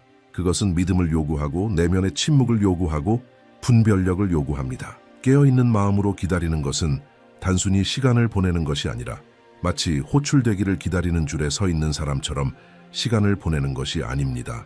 그것은 아무것도 일어나는 것처럼 보이지 않을 때에도 하나님께서 일하고 계신다고 믿는 사람의 영적인 상태입니다. 종종 우리는 침묵을 부재와 혼동합니다. 하지만 하나님께서는 결코 부재하시지 않습니다. 그분은 항상 움직이고 계십니다. 하지만 이것을 보려면 우리는 우리의 마음을 그분의 주파수에 맞춰야 합니다. 루이스는 하나님께서 우리의 즐거움 속에서 속삭이시지만 우리의 고통 속에서 외치신다고 말하곤 했습니다. 그리고 그것은 사실입니다. 고통 속에서 우리는 더 민감하고 더 주의를 기울입니다. 우리는 세부 사항을 인식하고 이전에 무시했던 음성을 듣는데 더 열려 있습니다. 그러므로 기다리는 시간은 또한 계시의 시간입니다. 우리가 기다리는 동안 하나님께서는 우리 마음의 땅을 준비하고 계십니다. 그분은 청소하고 치유하고 우리를 가르치고 계십니다. 때로는 우리는 가능한 한 빨리 기다림에서 벗어나고 싶어 합니다. 하지만 우리가 때가 되기 전에 나가면 하나님께서 우리에게 보여주고 싶어 하셨던 소중한 것을 놓칠 수 있습니다. 기다림은 사실 하나님께서 우리를 위해 일하시는 방식이 아니라 우리 안에서 일하시는 방식입니다. 그분은 우리의 기도에 즉시 응답하실 수도 있습니다. 물론입니다. 하지만 그분은 응답이 오기 전에 무엇을 조정해야 하는지 아십니다. 기다림 속에서만 태어나는 종류의 믿음이 있습니다. 모든 것이 잘 되어갈 때 믿는 것은 쉽습니다. 하지만 아무것도 변하지 않을 때, 문이 열리지 않을 때, 기도가 천장을 넘지 못하는 것처럼 보일 때, 그때 믿음이 시험을 받습니다. 그리고 바로 이 시험에서 우리는 성장합니다. 루이스는 하나님께서 쉬운 위로의 하나님이 아니라 우리를 영원히 형성하시는 하나님이라고 깊이 믿었습니다. 그리고 때로는 우리를 형성하기 위해 그분은 우리를 기다리게 하십니다. 기다림은 성숙하게 합니다. 기다림은 마음을 가다듬습니다. 기다림은 듣는 법을 가르쳐 줍니다. 당신은 성경에 나오는 대부분의 위대한 남녀들이 기다려야 했다는 것을 알아차렸습니까? 요셉은 꿈과 왕좌 사이에서 몇 년을 기다렸습니다. 모세는 백성을 인도하기 전에 광야에서 40년을 보냈습니다. 다윗은 어렸을 때 왕으로 기름 부음을 받았지만 왕좌에 오른 것은 훨씬 후였습니다. 심지어 하나님의 아들인 예수님조차 공생애를 시작하기 전에 30년을 기다리셨습니다. 아들조차 아버지의 올바른 시간을 기다렸다면 왜 우리는 우리의 시간이 더 낫다고 생각합니까? 때로는 하나님께서 우리를 기다리게 하시는 이유는 축복이 아직 준비되지 않았기 때문입니다. 다른 때에는 우리가 아직 준비되지 않았기 때문입니다. 하지만 모든 상황에서 깨어있는 마음으로 기다리는 것은 우리의 시각을 변화시킵니다. 우리는 이전에 무시했던 세부 사항을 인식하기 시작합니다. 우리는 예상치 못한 방식으로 하나님의 말씀을 듣기 시작합니다. 그분은 구절, 노래, 우연한 대화를 통해 말씀하실 수 있습니다. 하지만 주의를 기울이는 사람만이 인식합니다. 영적인 수련회에서 한 젊은 여성이 인상적인 경험을 공유했습니다. 그녀는 특정 직책을 위해 3년 동안 기도해 왔습니다. 그녀는 그곳이 올바른 곳이고 그녀를 위한 하나님의 목적이라고 느꼈습니다. 하지만 그 직책은 결코 오지 않았습니다. 그녀는 친구들이 고용되고 자격이 덜한 사람들이 들어오는 것을 보았고 마음이 반항하는 것을 느꼈습니다. 그러던 어느 날 루이스의 기독교 글을 읽는 동안 그녀는 다음과 같은 문구를 접했습니다. 나는 이제 내가 원한다고 생각했던 것을 기다리는 동안 하나님께서 나에게 정말로 필요한 것을 주시고 계셨다는 것을 알게 되었습니다. 그것은 그녀를 내면에서 무너뜨렸습니다. 처음으로 그녀는 단순히 지연에 대해 불평하는 사람처럼 눈을 감고 기다리고 있었다는 것을 깨달았습니다. 그날 그녀는 자신의 자세를 바꾸기로 결심했습니다. 그녀는 받지 못했음에도 불구하고 더 많이 감사하기 시작했습니다. 그녀는 기도에 대한 작은 응답을 노트에 적기 시작했습니다. 그녀는 기다리는 동안 사람들을 돕기 시작했습니다. 그리고 몇 달 후 그녀는 전화를 받았습니다. 회사는 그녀가 처음에 원했던 것보다 훨씬 더 나은 부서에서 새로운 직책을 가지고 있었습니다. 고용되었을 때 관리자는 그들이 그녀와 정확히 같은 프로필을 가진 사람을 오랫동안 찾고 있었지만 이제서야 프로젝트가 승인되었다고 털어놓았습니다. 그녀는 기다리는 시간이 그녀와 기회 모두를 위한 정확한 준비 시간이었다는 것을 이해했습니다.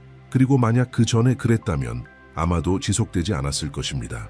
깨어있는 마음으로 기다리는 것은 또한 이해하지 못하더라도 순종할 의향이 있는 것입니다. 그것은 하나님께서 당신에게 길을 완전히 보지 못하더라도 한 걸음 내디디라고 요청하실 때입니다. 그것은 그분께서 당신에게 변화의 징후가 없더라도 굳건히 서 있으라고 요청하실 때입니다. C.S. 루이스는 하나님께서 조각가가 조각상을 만드는 것처럼 사람을 만드신다고 말했습니다. 때로는 고통스럽지만 항상 목적이 있는 확고한 타격으로 말입니다. 그리고 이러한 타격의 대부분은 기다리는 기간에 발생합니다. 우리가 기도하고 응답을 보지 못할 때 그것은 하나님께서 듣지 않으셨다는 것을 의미하지 않습니다. 그것은 그분께서 더 깊은 방식으로 행동하고 계신다는 것을 의미합니다. 때로는 그분께서 사람들을 정렬하고 마음을 움직이고 아직 보이지 않는 상황을 준비하고 계십니다. 하지만 주의를 기울이는 사람은 작은 징후를 인식합니다. 확인하는 말씀, 설명할 수 없는 내면의 평화, 더 나은 문이 열리도록 닫히는 문, 믿음으로 기다리는 사람은 증거가 필요하지 않습니다. 왜냐하면 그들은 이미 하나님께서 신실하시다는 확신을 가지고 있기 때문입니다. 네. 그리고 이 확신은 상황이 아니라 친밀함에서 비롯됩니다. 결국 하나님께서 기다림 속에서 가장 원하시는 것은 우리의 마음입니다.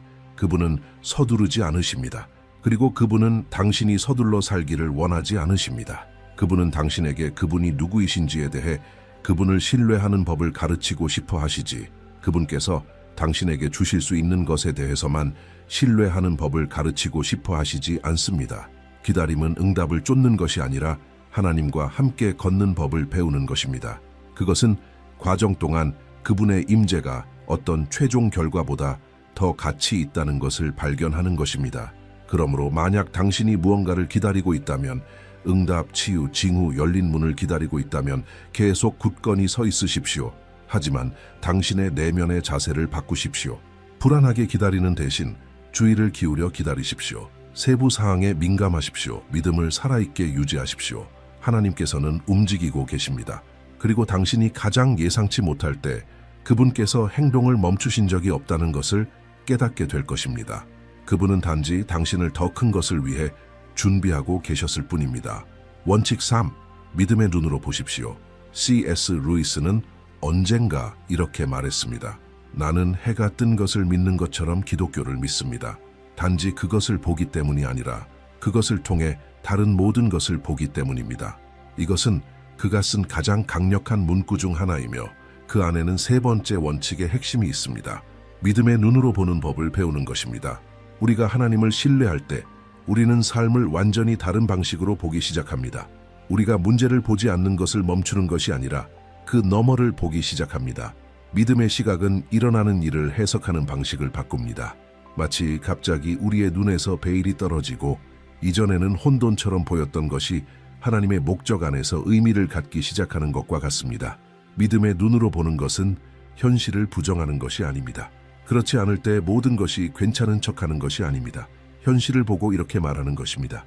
여기에서도 하나님께서는 임재하십니다. 그것은 만질 수 있는 것보다 보이지 않는 것이 더 현실적이라고 믿는 것입니다. 루이스는 믿음이 마음의 마취제가 아니라 영혼의 각성이라고 굳게 믿었습니다. 그는 믿음은 이성이 더 이상 지탱할 수 없을 때 우리를 굳건히 지탱해 주는 것이라고 말했습니다. 다시 말해서 믿음의 눈으로 보는 것은 논리가 불가능하다고 말할 때에도 하나님께서 무엇을 하고 계시는지 보는 것입니다. 어느 날 다니엘이라는 젊은 기독교인이 예상치 못한 방식으로 직장을 잃었습니다. 그는 막 큰 책임을 맡았고 대학 등록금을 내고 있었고 완전히 길을 잃었습니다. 몇 주 동안 그는 기도하고 일자리를 찾았지만 아무것도 나타나지 않았습니다. 그는 하나님께 잊혀진 것처럼 느끼기 시작했습니다. 그러던 어느 날 오후 C.S. 루이스의 책을 읽는 동안 그는 다음과 같은 인용문을 접했습니다. 믿음은 기분이 변하더라도 이성이 이미 받아들인 것을 굳게 붙잡는 행위입니다. 그것은 그를 깊이 감동시켰습니다. 다니엘은 그의 믿음이 결과에 의존하게 되었다는 것을 깨달았습니다. 그는 모든 것이 잘 되어갈 때 믿었지만 모든 것이 잘못될 때 낙담했습니다. 그래서 그는 결정을 내렸습니다. 그는 아무 일도 일어나지 않는 것을 보지 못하더라도 계속 믿을 것입니다. 매일 그는 아직 가지고 있지 않은 직업에 대해 하나님께 감사했고 자신에게 반복했습니다.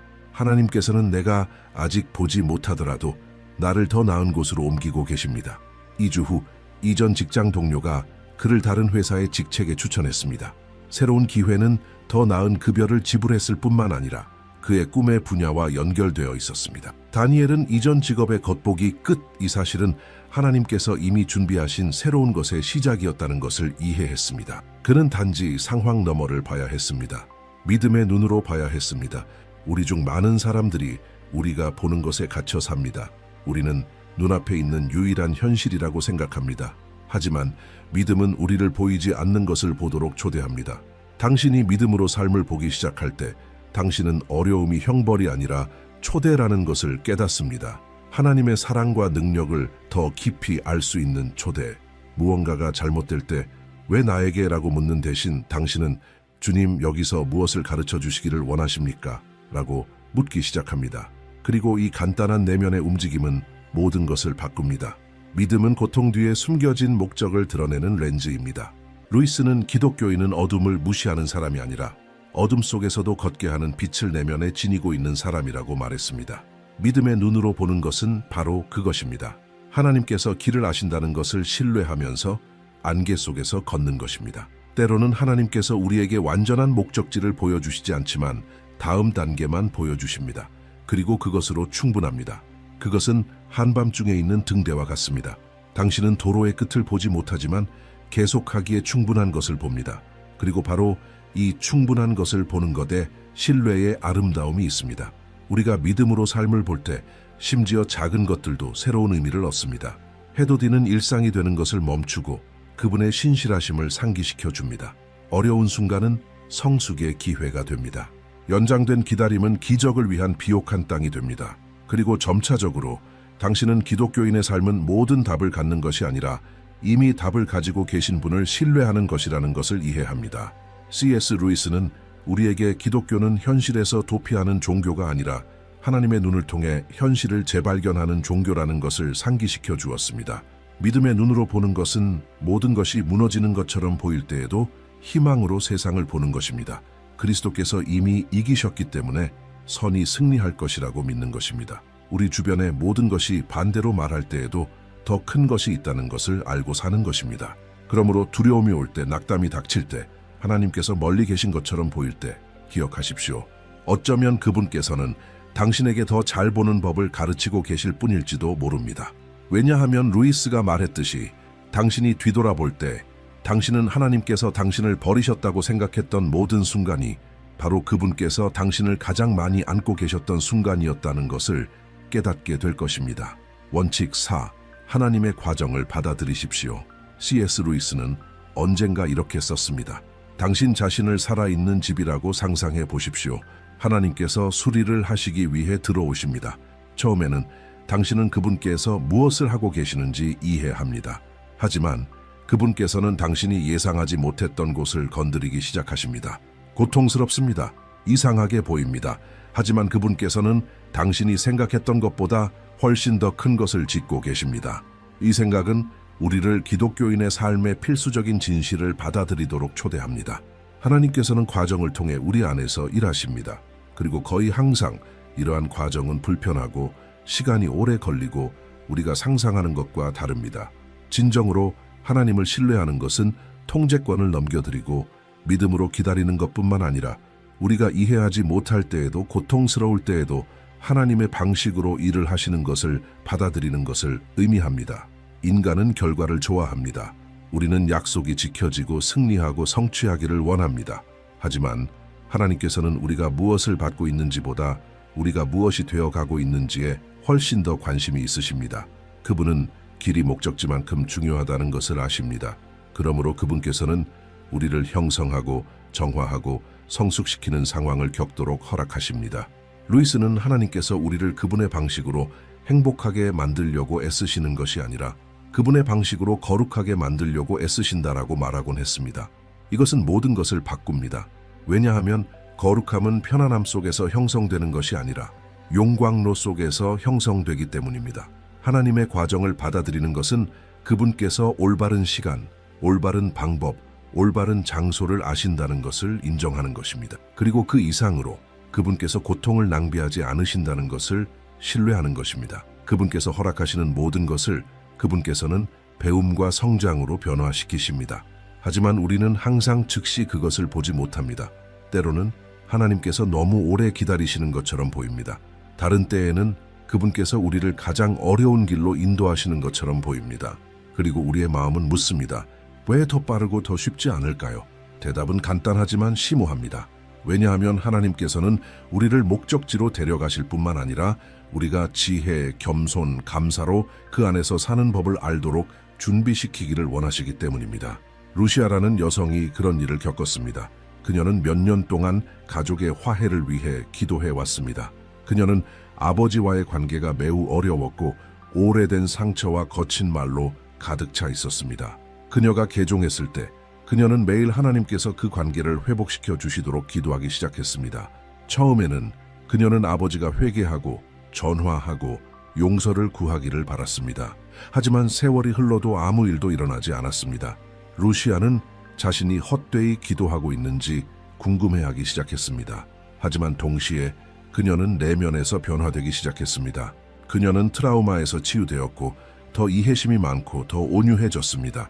어느 날 예배 중에 그녀는 성령께서 강하게 말씀하시는 것을 느꼈습니다. 네가 원하는 것은 관계의 치유이다. 내가 원하는 것은 너의 치유이다. 그때 그녀는 깨달았습니다. 그 과정은 그녀의 아버지에 관한 것뿐만 아니라 그녀 자신에 관한 것이었습니다.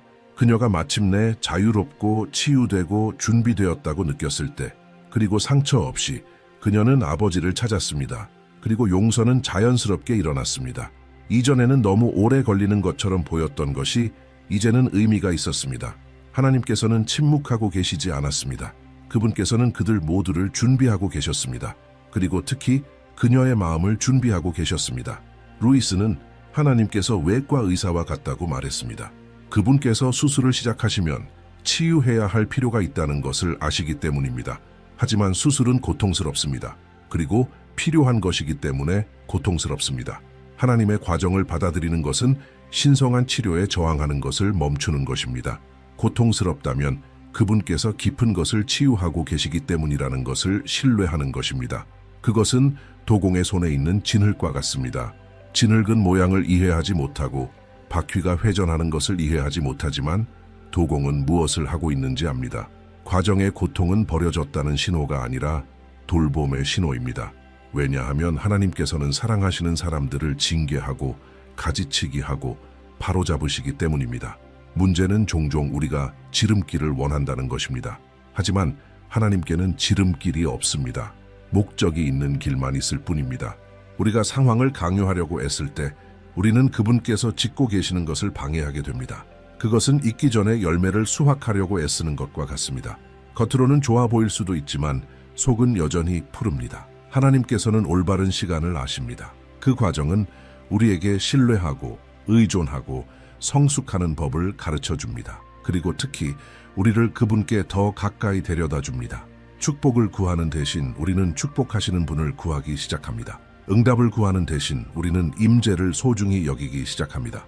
당신은 나무가 어떻게 자라는지 본 적이 있습니까? 먼저 뿌리가 옵니다. 그것은 보이지 않고 조용하고 지하에 있습니다. 하지만 그것은 가장 중요한 부분입니다. 뿌리가 없으면 나무는 어떤 바람에도 저항하지 못합니다. 하나님께서는 우리에게도 같은 일을 하십니다. 우리에게 가시성을 주시기 전에 그분께서는 우리의 기반을 깊게 하십니다. 우리를 높은 곳으로 데려가시기 전에 그분께서는 우리의 뿌리를 강화하십니다. 그리고 이것은 시간이 걸립니다. 기도의 시간, 고독의 시간, 침묵의 시간. 하지만 나중에 나무가 꽃을 피울 때 그것은 강하고 굳건하고 안전합니다. 이것이 하나님께서 우리에게 바라시는 것입니다. 빠른 성장이 아니라 건강한 성장. 그러므로 과정의 중간에 있을 때 불평하지 마십시오. 물어보십시오. 하나님께서 당신에게 무엇을 가르치시기를 원하시는지, 그분께서 무엇을 계시하고 계시는지, 당신이 버리거나 배워야 할 것이 무엇인지 물어보십시오. C.S. 루이스는 고통은 잘 이해하면 어떤 즐거움보다 우리를 하나님께 더 가까이 데려다 준다고 믿었습니다. 그리고 그것은 사실입니다. 어려운 과정은 우리를 더 민감하게 만들고 더 인간적으로 만들고 우리의 의존성을 더 의식하게 만듭니다. 하나님께서는 우리를 벌하고 계시는 것이 아니라 우리를 정죄하고 계십니다. 불을 통과해야 빛나는 금처럼 말입니다. 하나님의 과정을 받아들이는 것은 그분의 시간에 맞서 싸우는 것을 멈추고 그분께서 정확히 무엇을 하고 계시는지 아신다는 사실에 안식하는 것입니다. 시간이 오래 걸리는 것처럼 보일 때에도, 고통스러울 때에도, 우리가 이해하지 못할 때에도 말입니다. 그분은 예술가이시고 우리는 작품입니다. 그리고 루이스가 말했듯이 하나님께서는 결코 작품을 반만 끝내지 않으십니다. 그분께서 시작하셨다면 그분께서는 끝내실 것입니다. 그리고 모든 것이 의미가 있을 때 당신은 뒤돌아보고 깨닫게 될 것입니다. 필요했습니다. 그것은 기다림으로 위장한 사랑이었습니다. 그것은 고통 속의 돌봄이었습니다. 그것은 하나님이셨습니다. 항상 원치고 이해하지 못하더라도 신뢰하십시오. C.S. 루이스는 이렇게 썼습니다. 만약 하나님께서 이해될 만큼 작으시다면 그분께서는 숭배될 만큼 크지 않으실 것입니다. 이해하지 못하더라도 신뢰하는 것은 이 진실을 받아들이는 것입니다. 하나님께서는 우리의 논리보다 크십니다. 우리의 이해보다 크십니다. 그리고 이것은 좋은 소식입니다.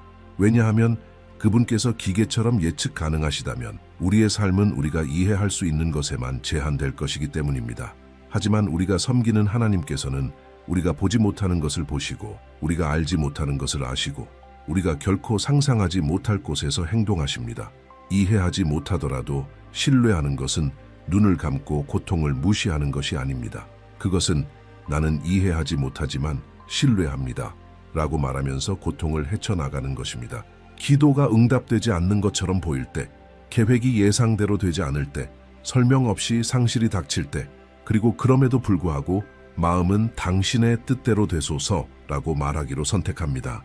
C.S. 루이스는 암으로 아내를 잃었습니다. 그리고 깊은 슬픔 속에서도 그는 이렇게 썼습니다. 하나님께서는 우리의 즐거움 속에서 속삭이시고 우리의 양심에 말씀하시지만 우리의 고통 속에서 외치십니다. 그가 더 깊은 믿음을 발견한 것은 바로 이 고통의 장소였습니다. 설명에 의존하지 않고 하나님과의 관계에 의존하는 믿음입니다. 아들에게 수영하는 법을 가르치는 아버지는 때때로 아이를 몇 초 동안 놓아줍니다.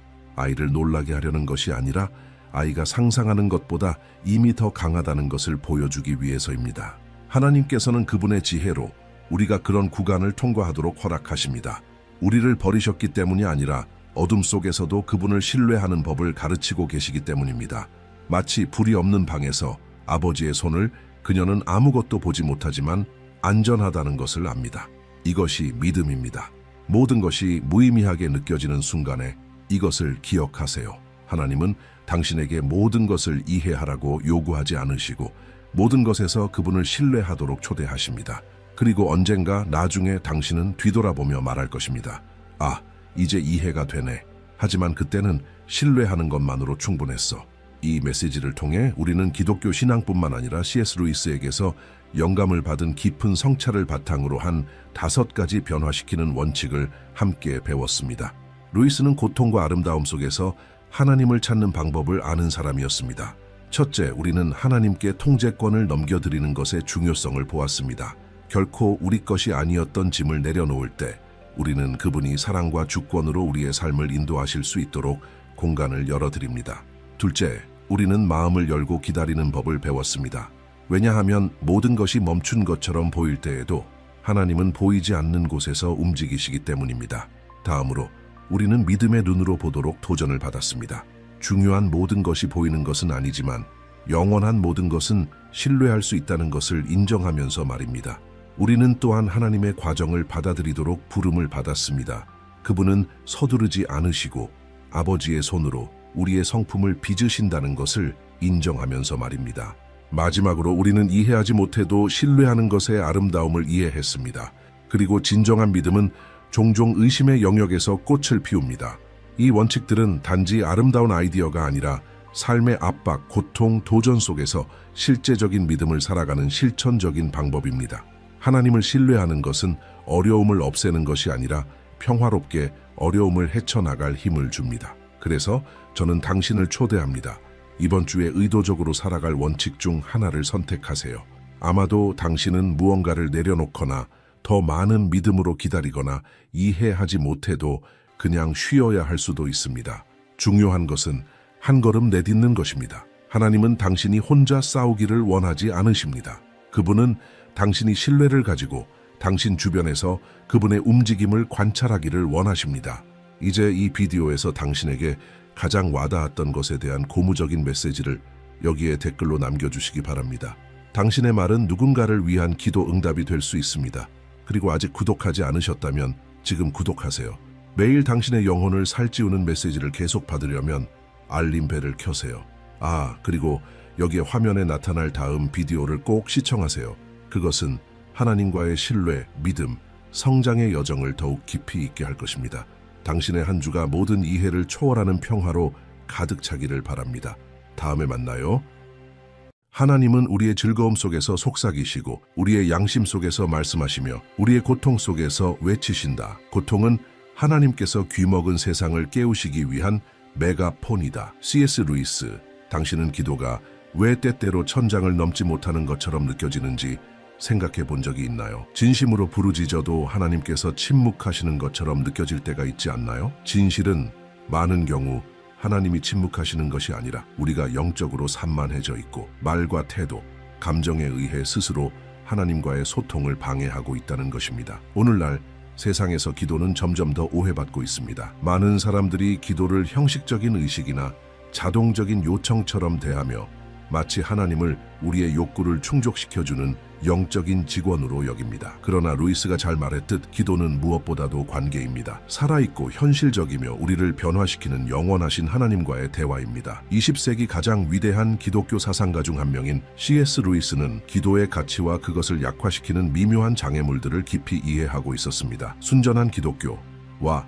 스크루테이프의 편지 같은 저서에서 그는 기도의 본질에서 우리를 멀어지게 하는 내면의 자세들이 어떻게 기도를 기계적이고 약하고 종종 무력하게 만들 수 있는지를 밝혔습니다. 그리고 이번 영상에서는 바로 그 주제를 다룹니다. 단 5단어. 이 5가지 단어가 식별되고 극복되지 않으면 당신의 기도가 능력을 잃게 할 수 있습니다. 이 단어들은 무작위로 선택된 것이 아닙니다. 그것들은 하나님과의 교제를 막는 인간의 마음을 닫게 만드는 태도, 감정, 정신 상태를 대표합니다. 이 영상을 통해 여러분은 자신의 기도 생활을 되돌아보고 이 5단어와 마주하며 무엇보다도 하나님의 말씀과 C.S. 루이스의 가르침을 바탕으로 그것들을 어떻게 극복할 수 있는지를 발견하게 될 것입니다. 이 영상의 목적은 당신의 잘못을 지적하는 것이 아니라 당신의 영적인 눈을 열어 기도가 하늘에 닿지 못하게 하는 장애물이 무엇인지 깨닫게 하는 것입니다. 왜냐하면 기도는 단지 요구하는 것이 아니라 자신을 드리는 것입니다. 그것은 신뢰하는 것이며 성령께서 우리 안에서 일하시도록 공간을 여는 것입니다. 우리가 영적인 장애물을 제거할 때 기도는 살아있고 능력있고 변화시키는 힘이 됩니다. 그것은 우리를 하나님께 더욱 가까이 인도하고 하나님의 완전하고 사랑이 넘치는 뜻에 우리를 일치시킵니다. 이 영상에서 여러분은 다음과 같은 내용을 배우게 됩니다. 루이스에 따르면 교만이 어떻게 무릎 꿇고 있는 순간조차도 우리를 하나님에게서 멀어지게 하는 은밀한 뿌리인지, 의심이 어떻게 믿음을 약화시키고 기도를 주저하게 하고 공허하게 만드는지, 두려움이 주님께 맡겨지지 않을 때 어떻게 온전히 신뢰하는 것을 방해하는지, 기도하는 순간에 집중을 빼앗기도록 원수가 어떻게 산만함을 사용하는지, 그리고 자기 충족이 어떻게 아버지께 진정으로 의지하지 않는 형식적인 기도로 기도를 바꾸는지를, 이 단어들 각각은 성경뿐만 아니라 C.S. 루이스의 강력한 통찰을 바탕으로 실제적인 예와 함께 깊이 있게 다뤄질 것입니다. 목적은 단 하나입니다. 살아있고 순수하며 효과적인 기도를 통해 하나님과의 친밀함과 능력을 회복하도록 돕는 것입니다. 당신이 영적으로 성장하고 하나님과의 관계를 강화하며 더 큰 믿음과 능력으로 기도하는 법을 배우고 싶다면 이 영상은 바로 당신을 위한 것입니다. 여기서 당신은 단지 기도에 대해 듣는 것이 아니라 겸손과 믿음, 집중과 온전한 헌신으로 살아있는 기도를 실천하도록 도전받게 될 것입니다. 그래서 계속하기 전에 특별한 초대를 드리고 싶습니다. 지금 채널을 구독하고 알림 벨을 눌러주세요. 매일 우리는 당신의 믿음을 강화하고 하나님과 더 가까이 걸을 수 있도록 돕는 깊이 있는 성경적 묵상을 전해드립니다. 하나님은 당신을 더 깊은 곳으로 부르고 계십니다. 그리고 그 여정은 더 진실한 기도로 시작됩니다. 교만, 기도에 보이지 않는 적. C.S. 루이스는 한때 이렇게 말했습니다. 교만은 모든 죄 중에서 가장 큰 죄이며 하나님께 완전히 반하는 것이다. 이 강력하고 직접적인 문장은 우리가 이 감정이 얼마나 파괴적일 수 있는지를 깨닫게 합니다. 특히 기도에 있어서는 더욱 그렇습니다. 교만은 교묘합니다. 그것은 자기 확신, 강함, 통제라는 모습으로 가장합니다. 그것은 조용한 그림자처럼 우리의 마음속에 스며들어 우리가 하나님과 관계를 맺는 방식을 서서히 바꾸기 시작합니다. 더 심각한 것은 우리는 종종 자신이 영적으로 잘하고 있다고 착각하지만 사실은 이 조용한 독 때문에 하나님에게서 멀어지고 있는 것입니다. 우리가 무릎 꿇고 기도할 때 하나님께서 찾으시는 것은 아름다운 말이나 정교한 영적인 담론이 아닙니다. 하나님이 원하시는 것은 겸손하고 통회하며 온전히 들여진 마음입니다. 하지만 교만한 마음은 굴복하지 않습니다. 하나님을 설득하려 하고 논쟁하려 하며 자신의 뜻을 관철시키려 합니다. 그는 하늘에 맞추기 위해 기도하는 것이 아니라 하늘이 자신에게 맞춰지기를 원합니다. 그리고 바로 그 지점에서 기도는 능력을 잃습니다. 교만은 우리가 무엇이 최선인지 안다고 믿게 만듭니다. 우리의 시간이 정답이라고 생각하게 합니다. 우리의 고통이 가장 중요하다고 여깁니다. 교만은 신뢰하지 못하게 만듭니다. 신뢰하지 않으면 우리는 안식하지 못합니다. 안식하지 못하면 우리는 믿음으로 기도하지 못합니다. 우리는 불안과 요구, 심지어 분노로 기도하게 됩니다. 루이스는 교만을 노골적인 오만함만으로 보지 않고 나를 중심에 두는 미묘한 방식으로 설명합니다. 순전한 기독교에서 그는 영적인 교만이 가장 위험하다고 말합니다. 왜냐하면 그 교만은 심지어 종교조차 자기 자아를 높이는 수단으로 삼기 때문입니다. 이것은 매우 무서운 일입니다. 우리는 하나님에 대해 말하고 하나님에 대해 설교하고 하나님께 기도하면서도 여전히 그 모든 것을 자신으로 가득 찬 마음으로 하고 있을 수 있습니다. 하나님이 아닌 자신으로. 이제 잠시 멈춰서 생각해 보세요. 이미 결정을 내린 상태에서 기도한 적이 얼마나 많았나요? 하나님께 자신의 뜻을 확인받고 싶어서 기도한 적은요? 하나님이 기대한 대로 응답하지 않으셨을 때 실망한 적은요? 기독교 신앙의 많은 순간에서 교만은 큰 소리로 나타나지 않습니다. 그것은 속삭입니다. 넌 이것을 받을 자격이 있어. 너는 충분히 기도했으니 이제 하나님이 들어주셔야 해. 너만큼 네 상황을 이해할 사람은 없어. 이런 생각들은 무해해 보일 수 있지만 그들은 기도의 중심에서 하나님을 밀어내고 우리의 자아를 왕좌에 앉힙니다. 그리고 자아가 지배하는 곳에서는 기도가 텅 비게 됩니다. 그리고 바로 여기서 변화가 시작되어야 합니다. 진정한 기도는 겸손에서 태어납니다. 그것은 우리가 모든 것을 알지 못한다는 것을 인정할 때, 미래를 통제할 수 없다는 것을 받아들일 때, 스스로 충분하지 않다는 것을 깨달을 때 생깁니다. 그것은 우리가 예수님처럼 고백할 때 생깁니다. 내 뜻대로 마시옵고 아버지의 뜻대로 하옵소서. 누가복음 22:42. 그런 기도는 능력이 있습니다. 왜냐하면 그것은 진실하기 때문입니다. 그것은 진짜이기 때문입니다. 그것은 요구하지 않고 내어드리기 때문입니다. 자녀가 아버지와 대화하는 모습을 상상해 보세요. 신뢰하는 자녀는 명령하듯 말하지 않고 조언을 구하듯 말합니다. 그는 설명을 요구하지 않고 아버지의 사랑을 신뢰합니다. 이제 교만한 자녀를 떠올려 보세요. 자기 방식대로 자기 시간에 자기 뜻대로 모든 것을 원합니다. 아버지가 아무리 최선을 원하신다 해도 자녀가 신뢰하지 않으면 계속 충돌하게 됩니다. 하나님과의 관계도 마찬가지입니다. 이제 상상의 영역을 넘어 실제 사례를 생각해 봅시다. 줄리아나라는 여성이 있습니다. 20년 넘게 신앙생활을 해왔고 교회에서도 활발히 활동하며 성경도 꾸준히 읽는 사람입니다. 하지만 결혼 생활에 어려움을 겪고 있었습니다. 그녀는 매일 남편이 변하기를 기도했습니다. 열심히 눈물로 기도했지만 그 기도 속에는 분노도 많았습니다. 그녀는 하나님이 일하시길 원했지만 그녀의 방식대로 일하시길 바랐던 겁니다. 그러던 어느 날 성령께서 조용히 그녀에게 말씀하셨습니다. 네가 그를 바꾸기를 원하지만 너는 어떠하냐?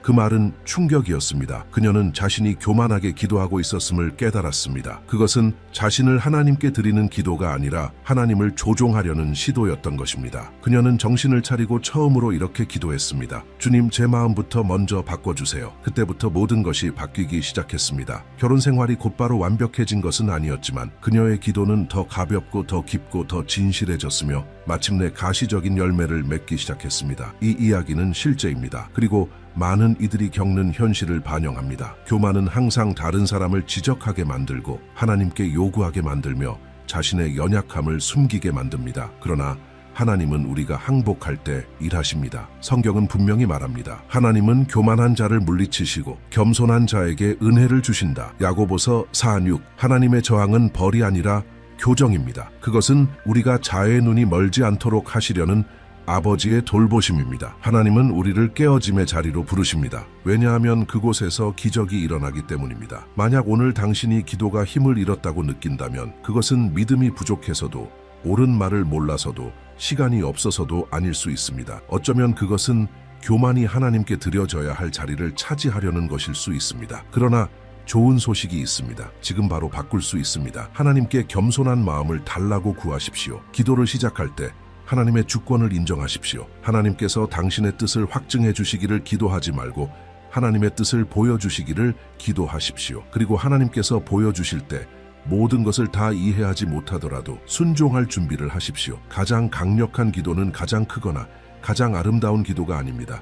가장 정직한 기도입니다. 그리고 그 정직함은 교만이 잠잠해지고 영혼이 마침내 무릎 꿇을 때 시작됩니다. 의심, 마음이 망설일 때 기도는 약해진다. C.S. 루이스는 의심에 대해 이야기하는 것을 두려워하지 않았습니다. 그의 저서들에서 그는 의심을 솔직하게 다루었습니다. 왜냐하면 모든 그리스도인들은 언젠가는 불확실함의 순간을 마주하게 되기 때문입니다. 그러나 그는 또한 명확히 했습니다. 이해를 구하며 질문하는 것과 신뢰하지 않기 때문에 의심하는 것 사이에는 큰 차이가 있다는 것을. 의심은 단순히 스쳐 지나가는 생각이 아닙니다. 그것은 마음의 지속적인 태도가 될 수 있습니다. 그리고 그런 순간에 기도는 힘을 잃게 됩니다. 하나님께서 듣지 않으시는 것이 아니라 우리가 하나님이 듣고 계시다는 믿음을 잃어버리기 때문입니다. 성경은 이렇게 말합니다. 의심하는 자는 마치 바람에 밀려 요동하는 바다 물결 같으니 이런 사람은 무엇이든 죽게 얻기를 생각하지 말라. 야고보서 1:7. 우리가 의심하며 기도할 때 우리는 믿음의 세계와 두려움의 세계 사이에 갇히게 됩니다. 어느 쪽에도 온전히 안식하지 못합니다. 마음은 머뭇거리고 생각은 끊임없이 의문을 제기하며 영혼은 지칩니다. 평화의 장소가 되어야 할 기도가 내면의 전쟁터가 되어버리는 것입니다. C.S. 루이스는 이 말콤에게 보내는 편지에서 이렇게 썼습니다. 기도는 하나님을 바꾸는 것이 아니라 기도하는 사람을 바꾼다. 이 변화에는 신뢰가 필요합니다. 하나님은 우리에게 완벽하고 흠없는 믿음을 요구하지 않으십니다. 이해되지 않아도 신뢰하기로 선택하는 진실한 믿음을 기대하십니다. 기도를 약화시키는 의심은 하나님께서 응답하시기도 전에 신뢰를 포기하게 만드는 그 의심입니다. 어쩌면 당신도 이런 경험이 있을 것입니다. 치유를 위해 기도하지만 마음속 깊은 곳에서는 최악을 준비하고 있고 응답을 구하면서도 그 응답이 올 것이라 믿지 않으며 인도를 원하지만 하나님께서 원하는 방향이 아닐 경우 따르지 않겠다고 마음속으로 결정을 내려놓은 경우도 있을 수 있습니다. 이런 조용하고 흔한 의심은 기도의 능력을 빼앗아갑니다. 의심은 교만처럼 위장을 잘합니다. 때로는 현실적인 태도인 척하면서 다가옵니다. 난 그냥 현실적으로 보고 있는 거야. 또 때로는 과거의 경험 뒤에 숨어 있습니다. 전에 그렇게 기도했는데 아무 일도 일어나지 않았어. 그러나 그 모든 것의 이면에는 실망하고 상처받은 마음이 있습니다. 그리고 다시 또 실망할까봐 두려워하는 마음이 있는 것입니다. 바로 여기서 믿음의 역할이 시작됩니다. 현실을 부정하는 것이 아니라 눈에 보이는 해결책이 없어도 하나님의 성품을 신뢰하기로 선택하는 것입니다. 믿음은 느낌이 아니라 결단입니다. 그리고 이 결단은 특히 어려운 순간에 더욱 굳건해야 합니다. 이론에서 벗어나 한 가지 실제 이야기를 나누고자 합니다. 라파엘이라는 청년이 있습니다. 청소년 시절부터 신앙을 가져온 그는 감정적인 건강과의 격렬한 싸움을 하고 있었습니다. 우울증, 불안, 반복되는 위기. 그는 매일 기도하며 해방을 구했지만 몇 개월이 지나자 희망을 잃기 시작했습니다. 의심은 조용히 스며들어 그가 친구에게 이런 말을 하게 만들었습니다. 하나님은 이제 더 이상 내 기도를 듣지 않으시는 것 같아. 그 순간이 전환점이었습니다. 친구 역시 신앙인이었고 라파엘을 판단하지 않았습니다. 그저 그의 말을 들은 후 조용히 물었습니다. 아직도 기도하고 있어? 라파엘은 대답했습니다. 응, 그냥 습관처럼 하고 있어. 그때 친구는 단순한 질문으로 그를 도전시켰습니다. 아무것도 기대하지 않는 마음으로 기도하지 말고 아버지의 사랑을 믿는 마음으로 기도하면 어떨까? 라파엘은 그 말에 마음이 움직였습니다. 다음 날 그는 어떤 요청도 하기 전에 이렇게 기도하기 시작했습니다. 아버지, 제가 지금 겪고 있는 모든 것을 다 이해하지는 못하지만 오늘 저는 아버지의 사랑을 신뢰하기로 선택합니다. 그 기도가 모든 것을 바꿔놓았습니다. 감정적인 치유가 하루 만에 일어난 것은 아니었지만 그의 믿음은 새로워졌습니다. 그리고 그 믿음과 함께 계속 기도할 수 있는 힘이 생겼습니다. 점점 증상은 줄어들었고 그의 얼굴에는 다시 웃음이 돌아왔습니다. 의심으로 가득했던 기도는 이제 신뢰로 가득 찼습니다. 이 이야기는 우리에게 중요한 교훈을 줍니다. 의심은 맞설 수 있는 것입니다. 그것이 기도 생활을 지배할 필요는 없습니다. 하나님은 우리의 한계를 이해하십니다. 그러나 그분은 우리가 질문 속에서도 신뢰를 선택하길 원하십니다. C.S. 루이스는 믿음을 이렇게 표현했습니다. 감정이 변해도 우리가 믿는 바를 끝까지 붙드는 행위. 다시 말해, 우리 안에 모든 것이 포기하고 싶어질 때에도 신뢰하는 것, 그런 확고한 믿음이 기도의 능력을 부여합니다. 아브라함을 보십시오. 하나님은 그에게 나이 많은 상황에서도 아들을 약속하셨습니다. 성경은 그가 그 약속을 의심하지 않았고 믿음 안에서 강해지며 하나님께 영광을 돌렸다고 말합니다. 로마서 4:20. 이것은 그가 한 번도 의문을 갖지 않았다는 뜻이 아니라 인간적인 의문이 있었음에도 불구하고 믿음을 놓지 않았다는 뜻입니다. 그렇기에 그의 기도에는 능력이 있었습니다. 오늘 당신도 어쩌면 라파엘처럼 기도하고 있을지도 모릅니다. 여전히 기도는 하고 있지만 마음속 깊은 곳에서는 의심하고 있는 상태. 하나님이 멀게 느껴지고 당신의 기도를 듣지 않으시는 것처럼 느껴질 수 있습니다. 하지만 기억하세요. 의심은 자연스러운 것이지만 신뢰를 선택하는 것은 초자연적인 것입니다. 그리고 하나님은 그 선택을 귀히 여기십니다. 만약 의심이 무거운 짐이 되어 있다면 그것을 숨기지 말고 솔직하게 하나님께 아뢰세요. 이렇게 말해보세요. 주님, 제 믿음을 더해주세요. 당신의 약함을 감추지 마세요. 오히려 하나님 앞에 드리세요. 예수님은 의심했던 도마를 거절하지 않으셨습니다. 오히려 그의 손이 자신의 상처를 만지도록 초대하셨습니다. 우리도 마찬가지로 해야 합니다. 하나님의 약속을 다시 만지십시오. 다시 말씀으로 돌아가십시오. 약속의 말씀을 읽고 소리내어 기도하고 찬양을 부르십시오. 진리를 선포하세요. 마음이 떨리더라도. 그러면 믿음은 씨앗처럼 자라기 시작할 것입니다. 가장 강력한 기도는 믿음을 느끼는 사람의 기도가 아니라 의심 속에서도 신뢰하기로 결단하는 사람의 기도입니다. 그리고 그 결단은 영혼을 변화시키고 영을 강하게 하며 희망을 다시 피어나게 합니다. 두려움, 우리와 하나님 사이에 존재하는 보이지 않는 장벽. C.S. 루이스는 이렇게 말했습니다. 두려움은 아마도 영혼의 가장 집요한 적이다. 그는 옳았습니다. 두려움은 하나님께 드려지지 않으면 조용한 감옥이 되어 우리를 자유롭게 기도하지 못하게 하고 온전히 신뢰하지 못하게 하며 아버지의 돌보심 안에서 안식하지 못하게 만듭니다. 많은 사람들이 생각하는 것과 달리 두려움은 단지 위험한 상황에서만 느껴지는 감정이 아닙니다. 영적인 영역에서 두려움은 훨씬 더 교묘하게 작용합니다. 그것은 미래를 생각할 때 느껴지는 복부의 찬 기운이고 만약 일이 잘못되면 어떻게 하지? 라는 끊임없는 불안입니다. 거절당할까봐 상처받을까봐 기도했는데 응답받지 못할까봐 두려워지는 것입니다. 그리고 우리가 주의하지 않으면 그것은 하나님과 우리 사이의 벽이 되어버립니다. 기도는 내어드림의 공간입니다. 그러나 두려움은 그 기도를 멈추게 합니다. 말이 막히게 만들고 감정을 숨기게 하며 진심으로 하나님께 말할 용기를 앗아갑니다. 두려움이 마음을 지배하게 되면 기도는 얕고 반복적인 문장이 되고 맙니다. 마음이 담기지 않은 말들. 하나님은 마음의 깊은 곳을 보시는 분이시기에 우리가 마음의 문을 닫고 기도하는 것을 아십니다. 그리고 그분은 그것을 치유하기 원하십니다. 성경은 이렇게 가르칩니다. 온전한 사랑이 두려움을 내쫓느니라. 요한일서 4:28. 이것은 하나님의 임재 안에서는 두려움이 설 자리가 없다는 뜻입니다. 그러나 우리는 종종 아버지께 달려가기보다는 도망칩니다. 왜냐하면 하나님께서 우리를 벌하시거나 정죄하시거나 이해하지 못하실 것이라 생각하기 때문입니다. 하지만 그것은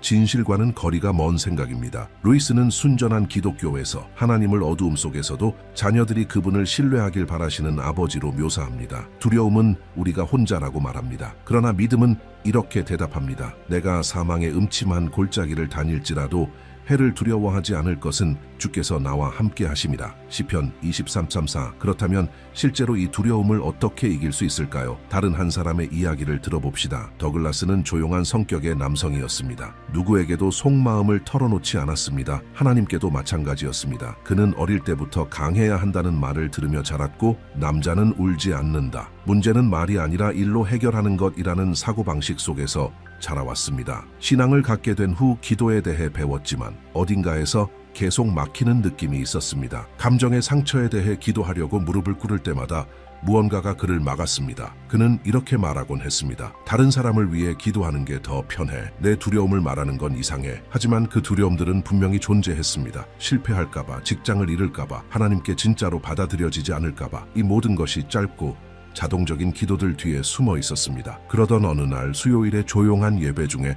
한 목사님의 설교를 들었습니다. 하나님은 당신이 기도에서 강해지기를 바라시는 것이 아니라 진실해지기를 바라십니다. 그 말이 그의 마음을 무너뜨렸습니다. 집에 돌아온 그는 수년 만에 처음으로 하나님의 앞에서 울었습니다. 아름다운 기도를 드린 것도 완벽한 말을 한 것도 아니었습니다. 그는 단지 이렇게 말했습니다. 아버지, 저는 두렵습니다. 그리고 그 순간 그는 완전히 새로운 감정을 느꼈습니다. 안도감, 강한 척하지 않아도 된다는 안도감, 연약한 가운데서도 하나님께 받아들여진다는 안도감, 그리고 그날 이후 그의 기도는 완전히 달라졌습니다. 두려움은 빛 앞에 드러날 때 힘을 잃습니다. 하나님 앞에서 고백될 때 그것은 더 이상 우리를 붙잡아 둘 수 없습니다. 두려움을 느끼는 것에는 부끄러움이 없습니다. 문제는 그 두려움이 하나님께 가까이 가는 것을 방해하게 두는 것입니다. 어둠을 무서워하면서도 아버지를 부르지 않고 혼자 있으려는 아이처럼 말입니다. 그러나 아버지는 그 자리에 계시며 부르심을 기다리고 계십니다. 루이스는 스크루테이프의 편지에서 원수가 두려움을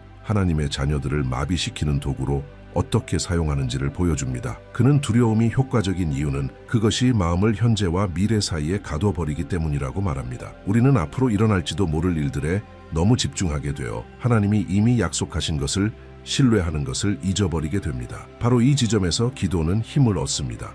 떨리고 있을지라도 기도하기로 결심할 때, 응답이 없더라도 무릎을 꿇을 때, 두려움 가운데서도 주님, 저는 주님을 신뢰합니다 라고 고백할 때, 이런 기도는 약한 기도가 아닙니다.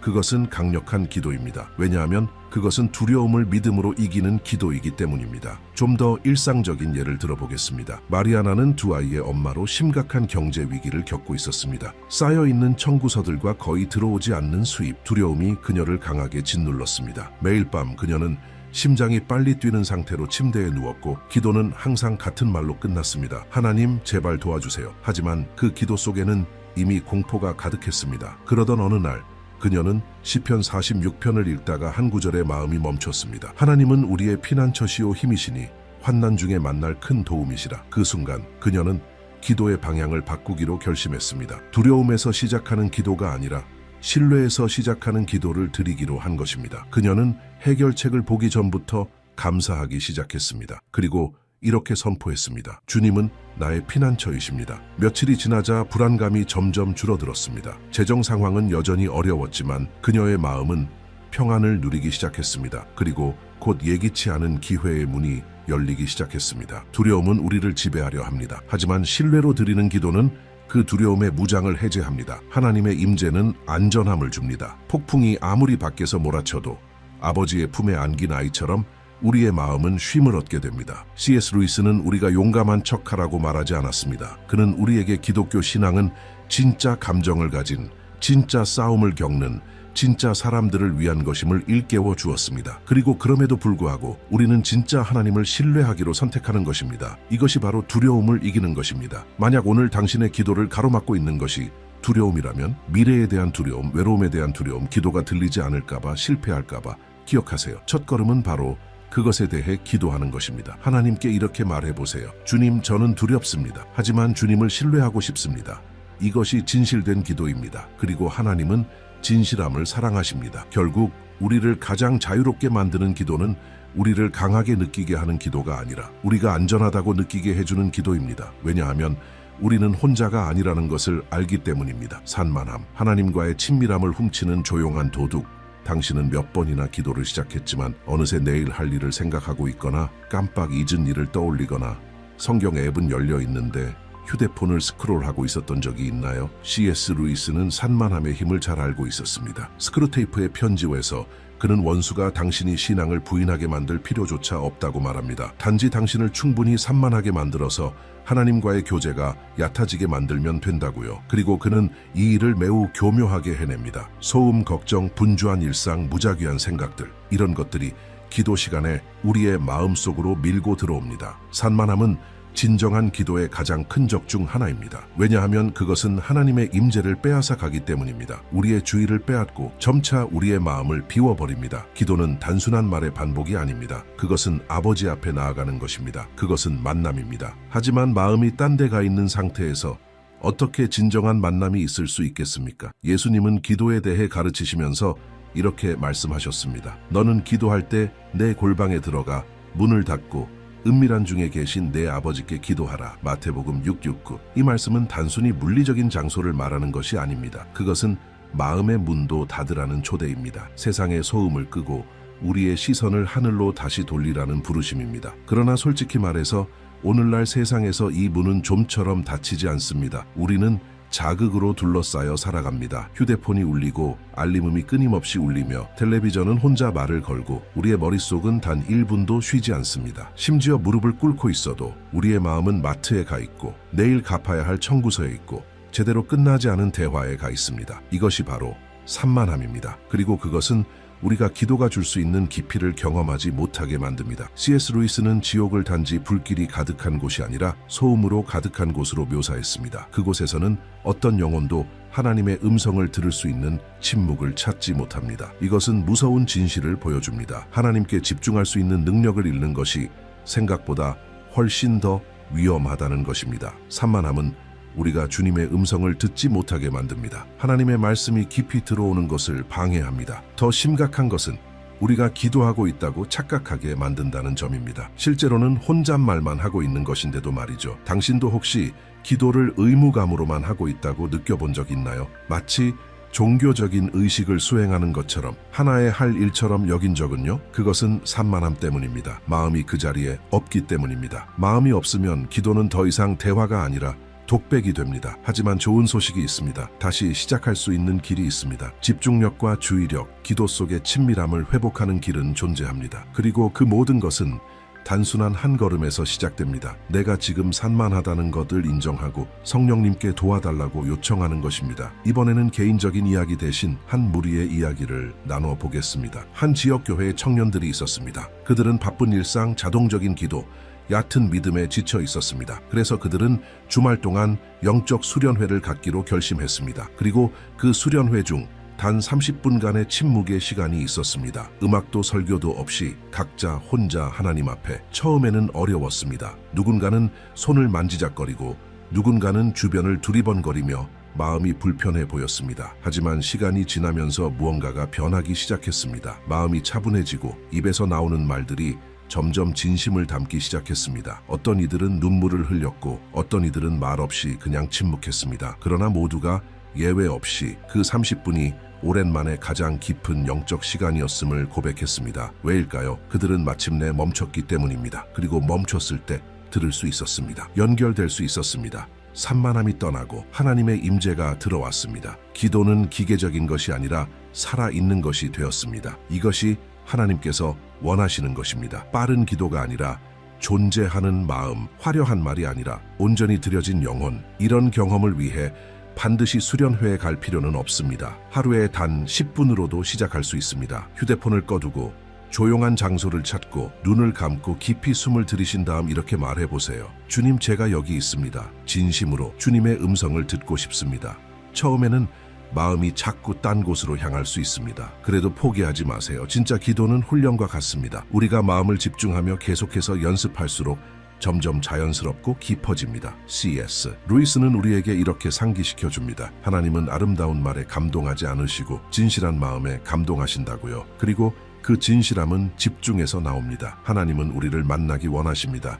하지만 그분은 소리치지 않으십니다. 하나님은 속삭이십니다. 그리고 속삭임을 들으려면 마음 안에 침묵이 있어야 합니다. 혹시 당신의 기도 생활이 얕게 느껴지나요? 감정이 없고 깊이가 없고 무의미하게 느껴질 때 그 원인은 믿음 부족이 아닐 수도 있습니다. 오히려 산만함이 너무 많기 때문일 수 있습니다. 아마도 너무 많은 소음 속에서 하나님을 들으려 하고 있을지도 모릅니다. 그런데 하나님은 지금 이렇게 말씀하고 계실지도 모릅니다. 모든 것을 끄고 나와 함께 은밀한 곳으로 와라. 시편 기자는 이렇게 썼습니다. 가만히 있어 내가 하나님 됨을 알지어다. 시편 46임 순서를 잘 보세요. 먼저 가만히 있으라. 그 후에 하나님을 알게 됩니다. 고요하지 않으면, 침묵하지 않으면, 집중하지 않으면 하나님의 임재를 놓치게 됩니다. 하나님은 단순히 기도를 원하시는 것이 아닙니다. 하나님은 교제를 원하십니다. 당신이 전심으로 그 자리에 있기를 원하십니다. 말이 많지 않아도 괜찮습니다. 침묵만 있어도 괜찮습니다. 왜냐하면 진정한 기도는 반드시 말로 이루어지는 것이 아니라 때로는 단지 존재함으로 이루어지기 때문입니다. 그래서 여러분께 실제적인 도전을 드리고 싶습니다. 오늘 시간을 따로 떼어보세요. 휴대폰도 끄고 모든 방해 요소를 멀리한 채 오직 당신과 하나님만 있는 시간. 만약 기도 중에 마음이 딴 데로 가기 시작하면 다시 돌아오세요. 포기하지 마세요. 그것도 기도의 과정입니다. 시간이 지나면 당신의 마음은 다시 집중하는 법을 배우게 될 것입니다. 그리고 기도는 다시 살아나게 될 것입니다. 자기 충족. 기도가 불필요하게 느껴질 때 C.S. 루이스는 이렇게 말했습니다. 자신이 얼마나 나쁜 사람인지 알기 위해선 선해지려고 정말 애써봐야 한다. 이 말은 본질적인 진리를 드러냅니다. 우리는 스스로 감당할 수 없습니다. 하지만 그럼에도 불구하고 많은 그리스도인들이 좋은 의도를 가지고 있음에도 자기도 모르게 자기 충족이라는 함정에 빠집니다. 즉, 일상 속에서는 하나님을 별로 필요로 하지 않는 삶을 사는 것입니다. 위기 때만 하나님을 찾고 평소에는 자신의 힘으로 살아가려는 태도입니다. 자기 충족은 크게 소리치지 않습니다. 그것은 속삭입니다. 이건 네가 해결할 수 있어. 하나님은 더 중요한 일을 하셔야 해. 이건 네가 알아서 해. 모든 일에 대해 기도할 필요는 없어. 이런 말들은 합리적이고 심지어 영적으로 보일 수도 있습니다. 하지만 매우 위험한 생각입니다. 현실에서는 이렇게 나타납니다. 진심 어린 기도 없이 날들이 흘러갑니다. 상황이 정말 급박해지기 전까진 우리는 오직 우리의 계획, 노력, 지능에 의지합니다. 하나님을 완전히 잊은 것은 아니지만 하나님을 근원으로가 아니라 보조 수단처럼 대하는 것입니다. 문제는 무엇일까요? 기도는 마음이 하나님께 의지하지 않을 때 힘을 잃습니다. 성경은 이렇게 말합니다.